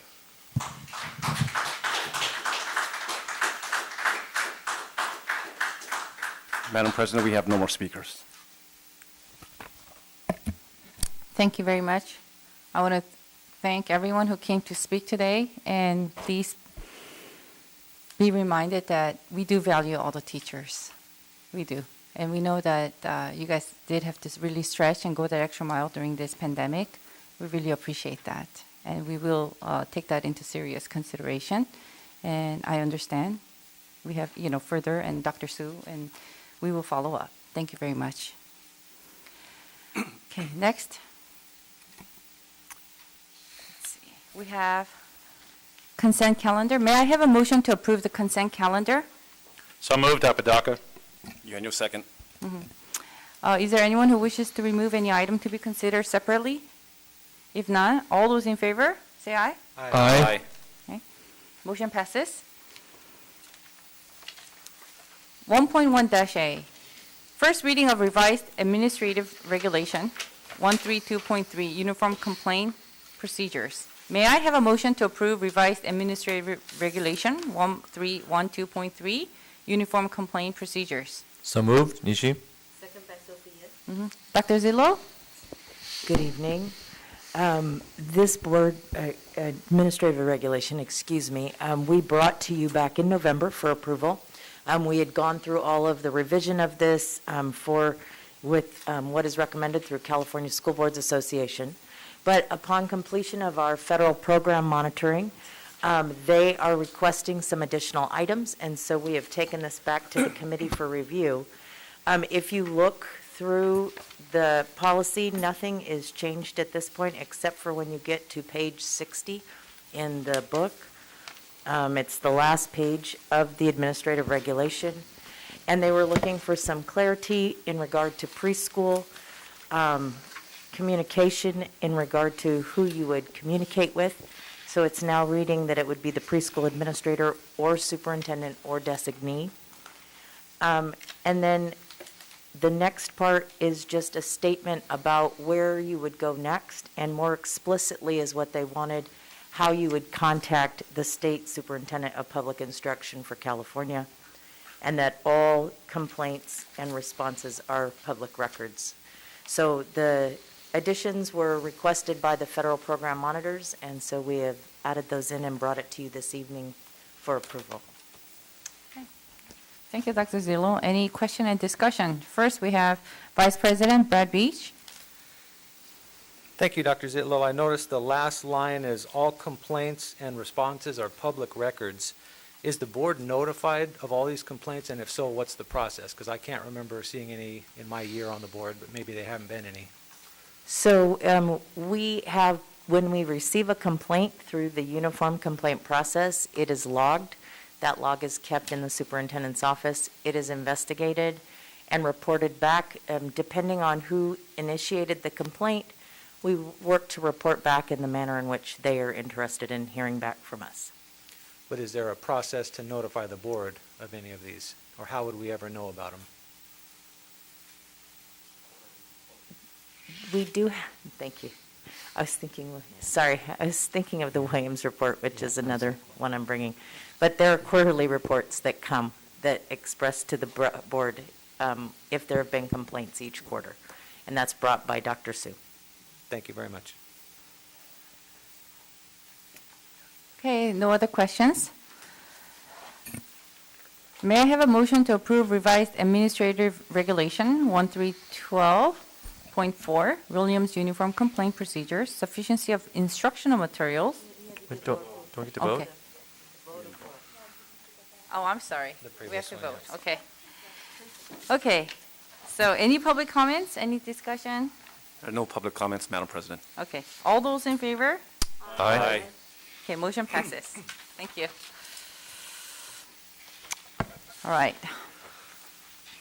May I have a motion to approve revised administrative regulation 1312.4 Williams Uniform Complaint Procedures sufficiency of instructional materials, emergency and urgent facility needs, and teacher vacancy and misassignment issues? May I have a motion? You're in your second. Okay. Dr. Zillo? Thank you. So this is an update to the Williams Uniform Complaint Procedure. It's based out of the Williams Law. There were a number of structural changes and things to help clarify information for those who are using this process. If you look at the first page, there's some updates to language. As we move in, though, they've rearranged the order in which the information is shared. So it starts with complaints about insufficiencies with textbooks, materials. It moves then to complaints regarding teacher vacancy or misassignments. And then moving on to the next page, it is an updated section in regard to facility conditions and complaints in regard to that.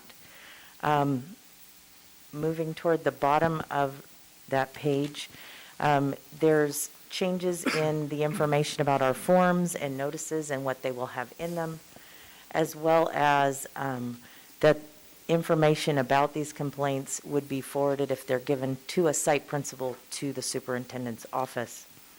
There's some updates to information about the investigation process and response. And then looking at the fact that we will submit reports, that is the same. We've just moved where on the last page there, the forms and notices was moved up further in the document, but this has also been reviewed by our federal program monitoring, and they were in agreement with these changes. Thank you, Dr. Zillo. Any public comments? There are no public Discussion? comments, Madam President. Okay. No discussion? All those in favor say aye. Aye. Motion passes.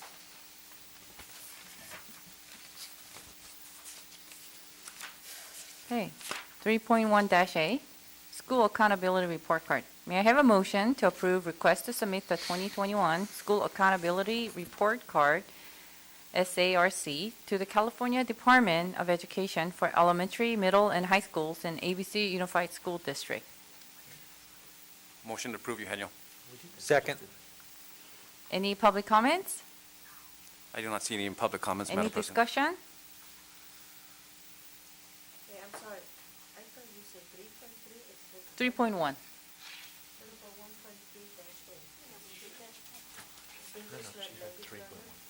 Oh, we didn't do, we did, no, I'm sorry. Okay, I put a check mark and I'm going ahead of everyone today.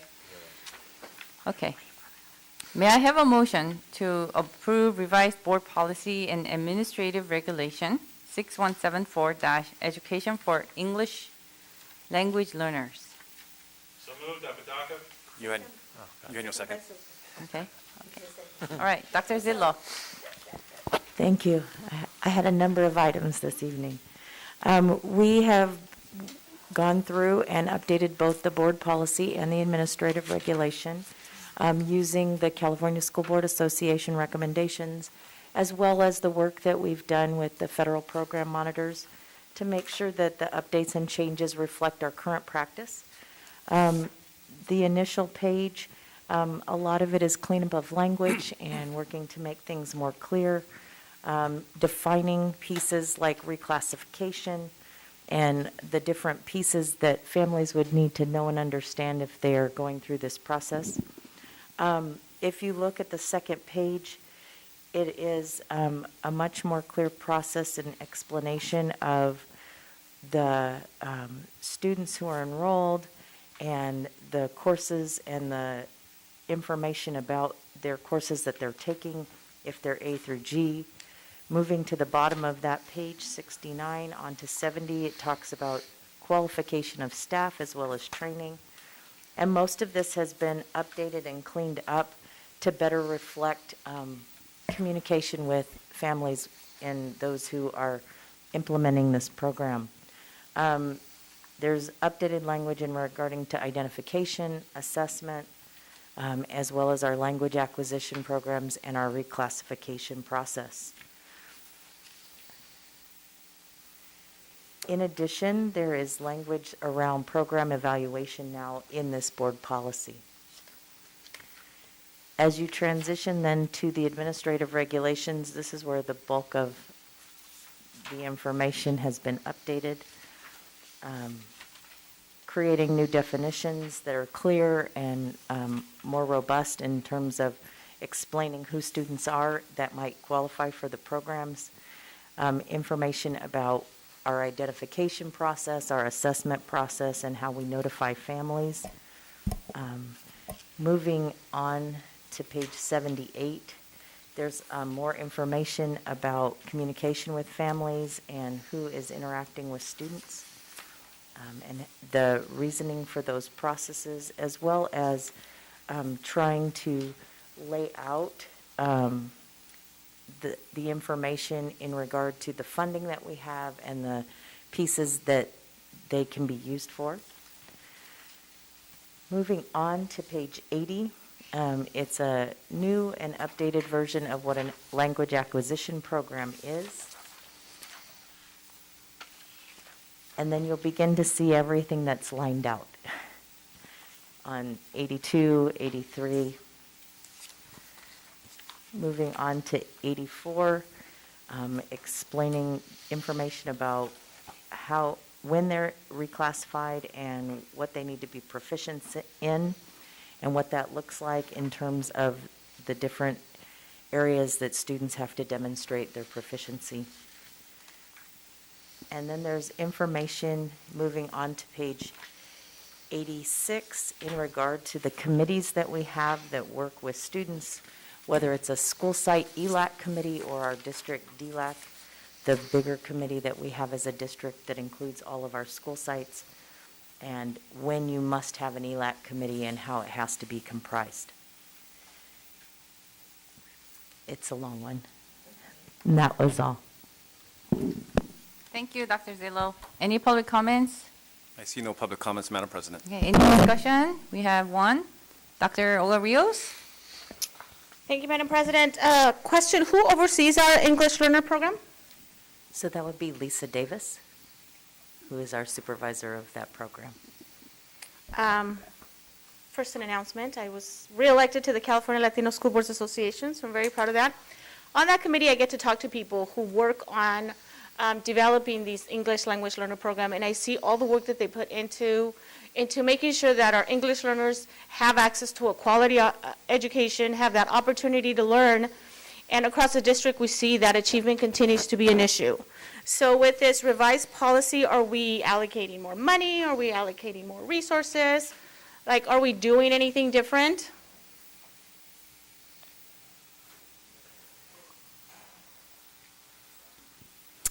Good evening. Tonight's item is about the board policy, and in such, it's not really about the allocation of funds to support English learners. We do receive a lot of funding sources for our English learners. We have started a lot of new initiatives this school year in support of our English learners. We have our English learners being supported under curriculum instruction by Dr. Beth Bray at the elementary level and Carol Castro at the secondary level. And our supervisor, Lisa Davis, oversees the testing for our English learners. I can give you some of the programs that are being provided for English learners, if that's what you're asking for. But we do provide a wealth of programs for our English learners. We do see students being redesignated, and we do see students making progress. Thank you, and I think it was more of a statement. At some point, I'd like somebody to come to the board and present to us. I mean, I heard program evaluation. I'd like to know what our program is, and I'd like some information on what we're doing, because yes, LCAP, you know, that money is allocated for students who are English learners, is on that list. It's 3 groups, right? Socioeconomically disadvantaged.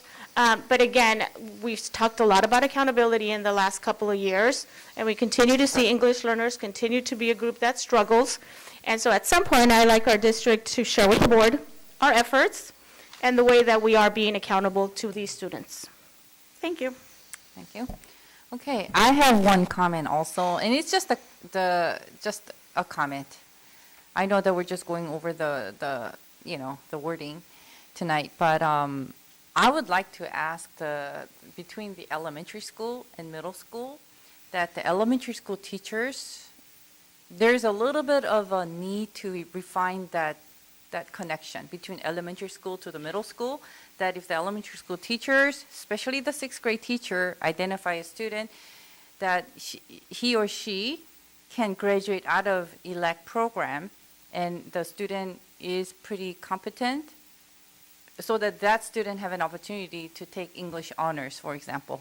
Or even if the student is in the ELAC program, qualifies to take the English honors, because that makes a huge opportunity for the students. But, somewhere down the line between the 6th grade and 7th grade, that communication seems to be a little bit slow, and then they don't have enough information, So this is just, some of the experiences. So that's just a comment. If that can be, implemented, appreciate it. Okay, we have one more. Ernie Nishi? Yeah, just really quick. I think I do understand what Dr. Rios is talking about in terms of a separate thing. This is what the law requires us to do by California Ed Code, basically. 15%, 60-50, all these are specific laid out. We don't actually have a lot of discretion to change these things. Otherwise, you'd see me change this all over the place. But if you look at the Ed Code, it will say you have to do it exactly like this. But we could use a separate and distinct presentation regarding what we are doing. Not just this is not the minimum, this is just what we have to do, but the other part of the enhancement. So that would be a valid discussion. Thank you. That's all, Madam President. Thank you. Okay, all those in favor? Aye. Aye. Okay, motion passes. Okay, 3.1-A. Okay. May I have a motion to approve request to submit the 2021 School Accountability Card, SARC, to the California Department of Education, CDE, for elementary, middle, and high schools in a ABC Unified School District? Motion approved, Eugenio. Second. Okay, any public comments? I see no public comments, Madam President. Any discussion? If not, all those in favor? Aye. Okay, Aye. motion passes. Okay, we have board members report, and it's not even 9 o'clock yet. Okay, board members report. Start with Dr. Michael Eugenio. Thank you, Madam President. I would like to wish everyone a happy Lunar New Year. The New Year celebration is centered around removing the bad and the old and welcoming the new and the good. The Lunar New Year 2022 is a year of the water tiger. The tiger is a symbol of strength, exercising evils, and bravery. What a fitting symbol to represent this year to come. The tiger is manifesting in people all around the world. From the truckers in Ottawa, Canada, to the medical freedom convoys around the globe.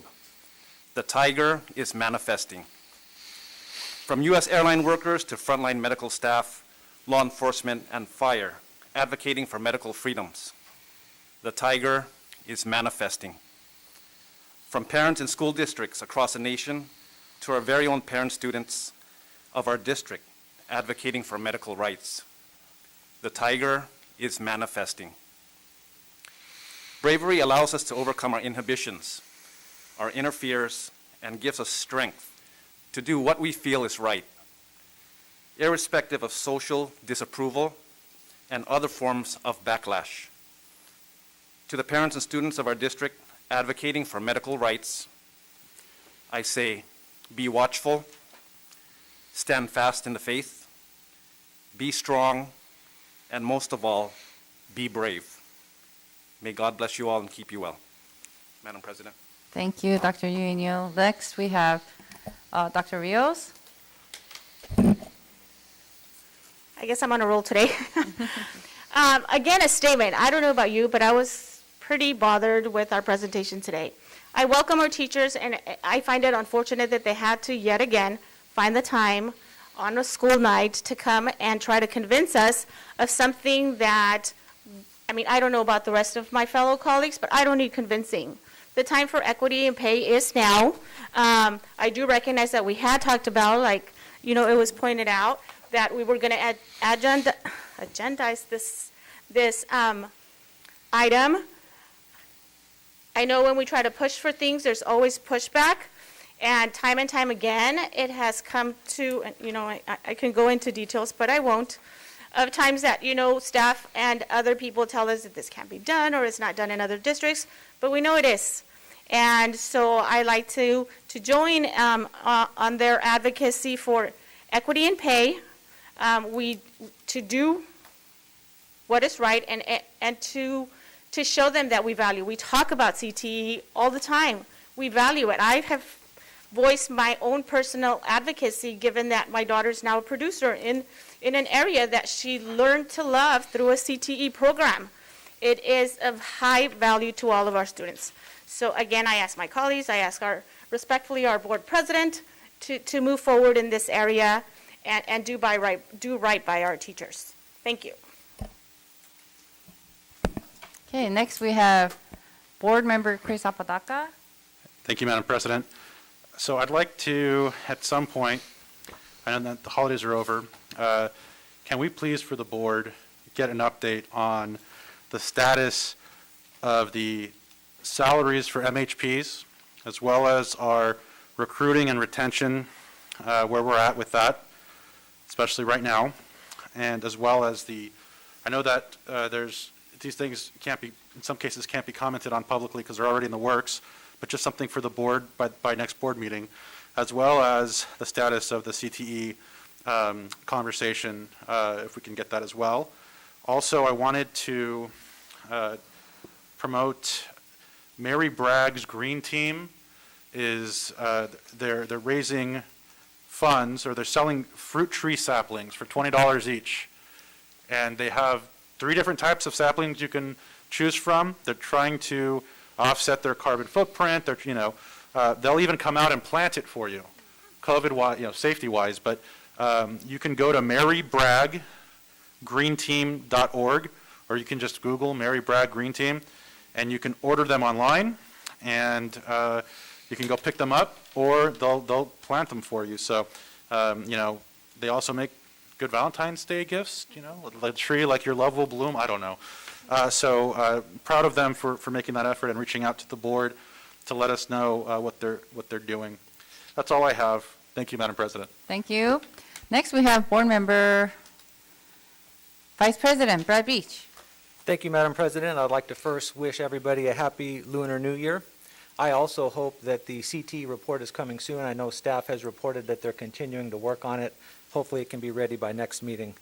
I was reached out to by a healthy vending company. I forwarded it to staff. I think it's a wonderful idea to get healthy snacks for junior high and high school students on the campus.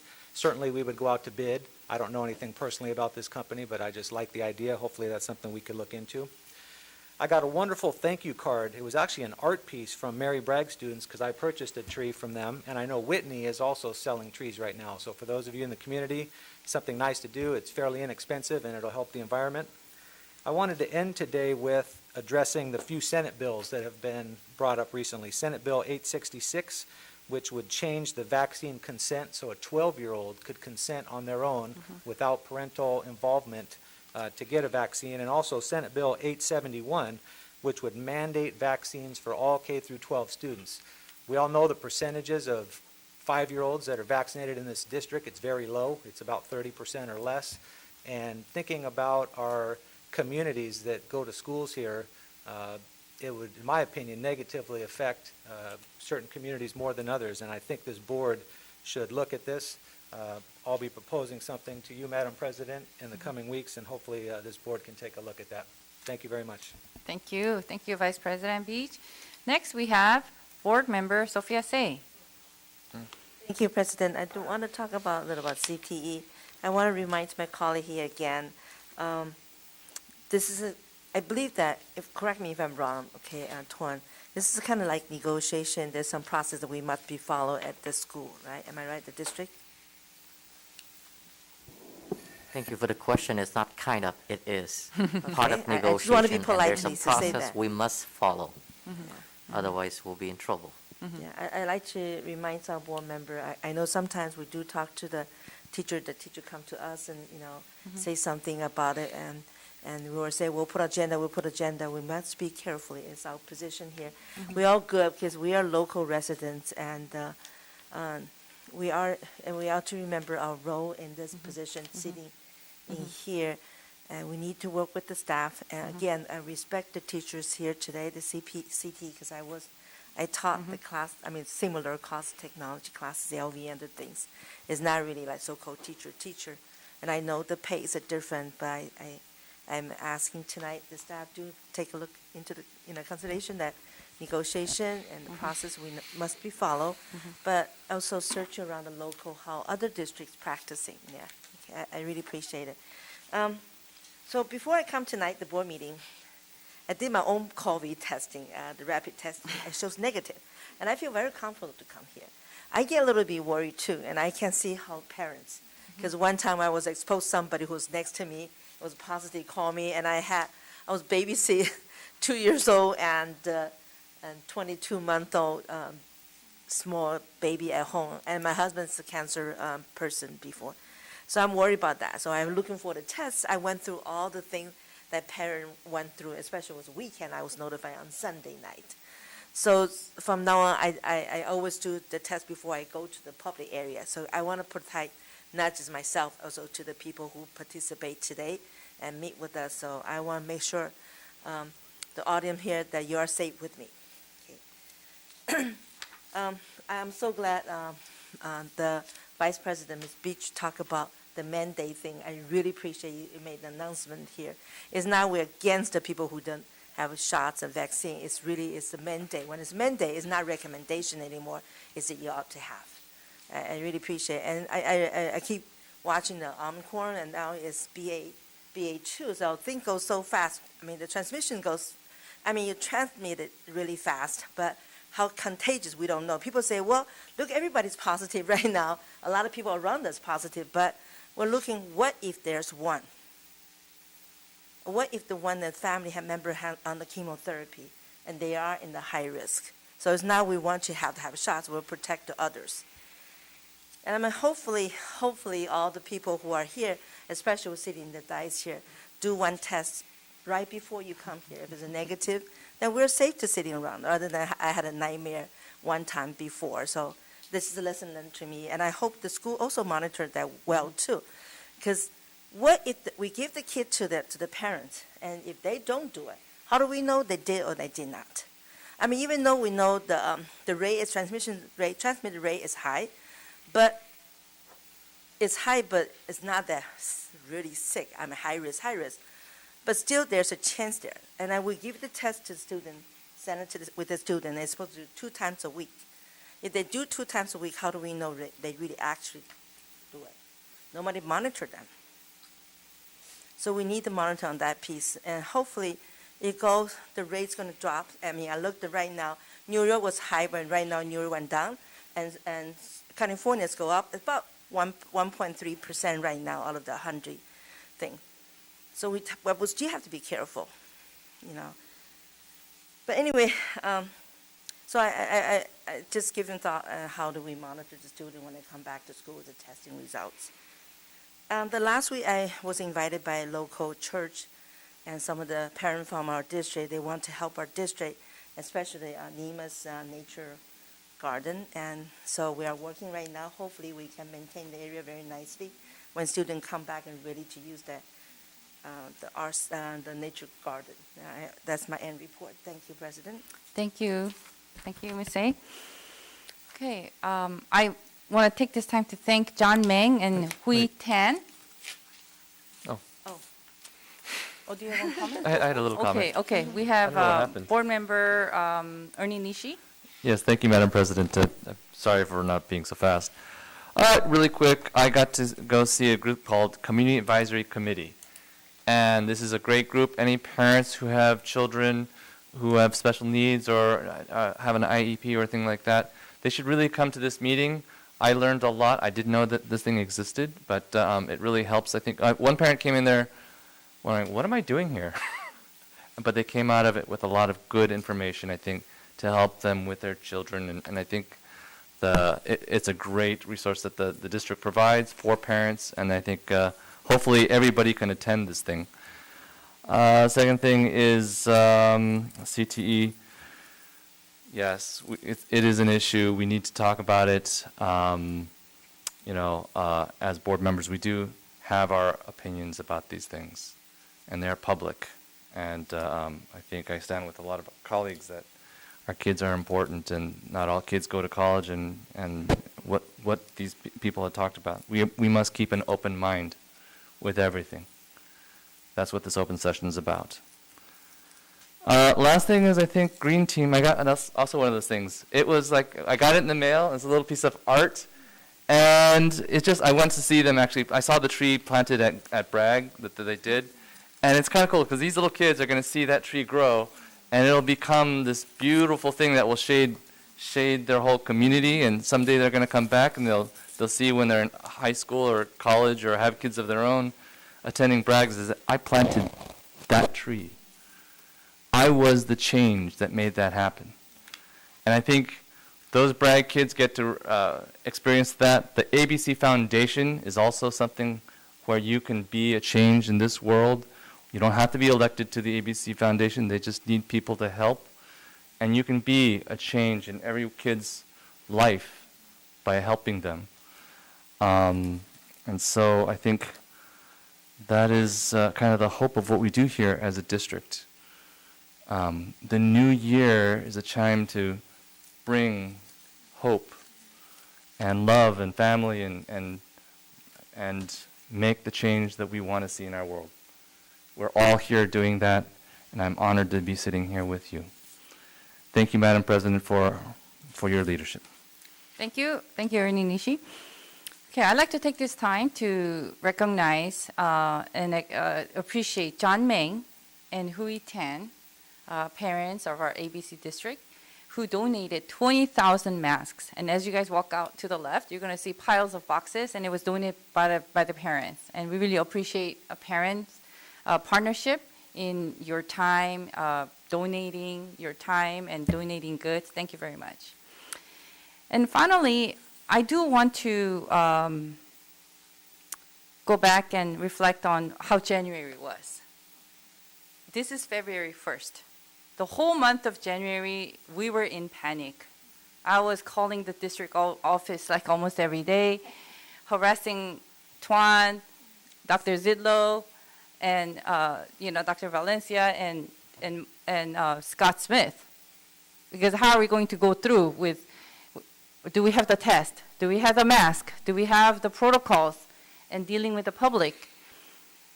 With the CTE, that has been in discussion. But it sounds like we're not doing anything, but that is not true. And I just want to take this time to acknowledge our, cabinet members who actually have been working very hard. diligently, and I know that they've been in discussion, but, they will give us a report. Because there's guidelines, and there are certain state, regulations with the credentials and all the stuff that we don't really know. So we really do need to be patient and wait for reports. And also at the same time, of course, we all value CTE. We all do. And I'm sure all the cabinet members do as well. So let's keep that in mind. And, okay, announcements. Next regular board meeting, Tuesday, February 15, 2022, 7 p.m. District Office Boardroom. Special events. This is very important. Magnet Fair. It's virtual. Please share this with everybody outside our district. We have a lot of magnet schools, a lot of elementary schools. I mean, there's a declining enrollment everywhere in all the districts. People are looking, and our district, they do look for, district to start. And it's on Thursday, February 3rd. It's this Thursday, 6:30 p.m. to 7:30 p.m. virtually. And we do have to take advantage of being virtual, because when we have it in person, this district office is not big enough. Okay, it's packed. I've been here a couple times. Committee meetings, Citizens Oversight Committee, Tuesday, February 8th, 2022, 6 p.m., virtual. Strategic Planning Advisory Committee, Tuesday, February 22nd, 2022, 6 p.m., virtual. Legislative Policy Committee meeting, Wednesday, February 23rd, 6:30 p.m., virtual. Finance and Audit Committee, Thursday, February 24th, 6 p.m., virtual. And important dates to remember: Lincoln's Day holiday, February 14th. President's Day holiday, February 21st. Second, public comments. Are there any public comments, Mr. Smith? At this time, if there's anybody on Zoom who would like to make a public comment, please raise your hand. We have none, Madam President. Thank you, Doctor. Thank you, Mr. Smith. You see the smile on my face. We get to go home before 10 today. Happy New Year, and may I have a motion to adjourn? So moved, Apodaca. Second by Sophia. Okay. All in favor? Aye. Go ahead. Aye. Bye-bye.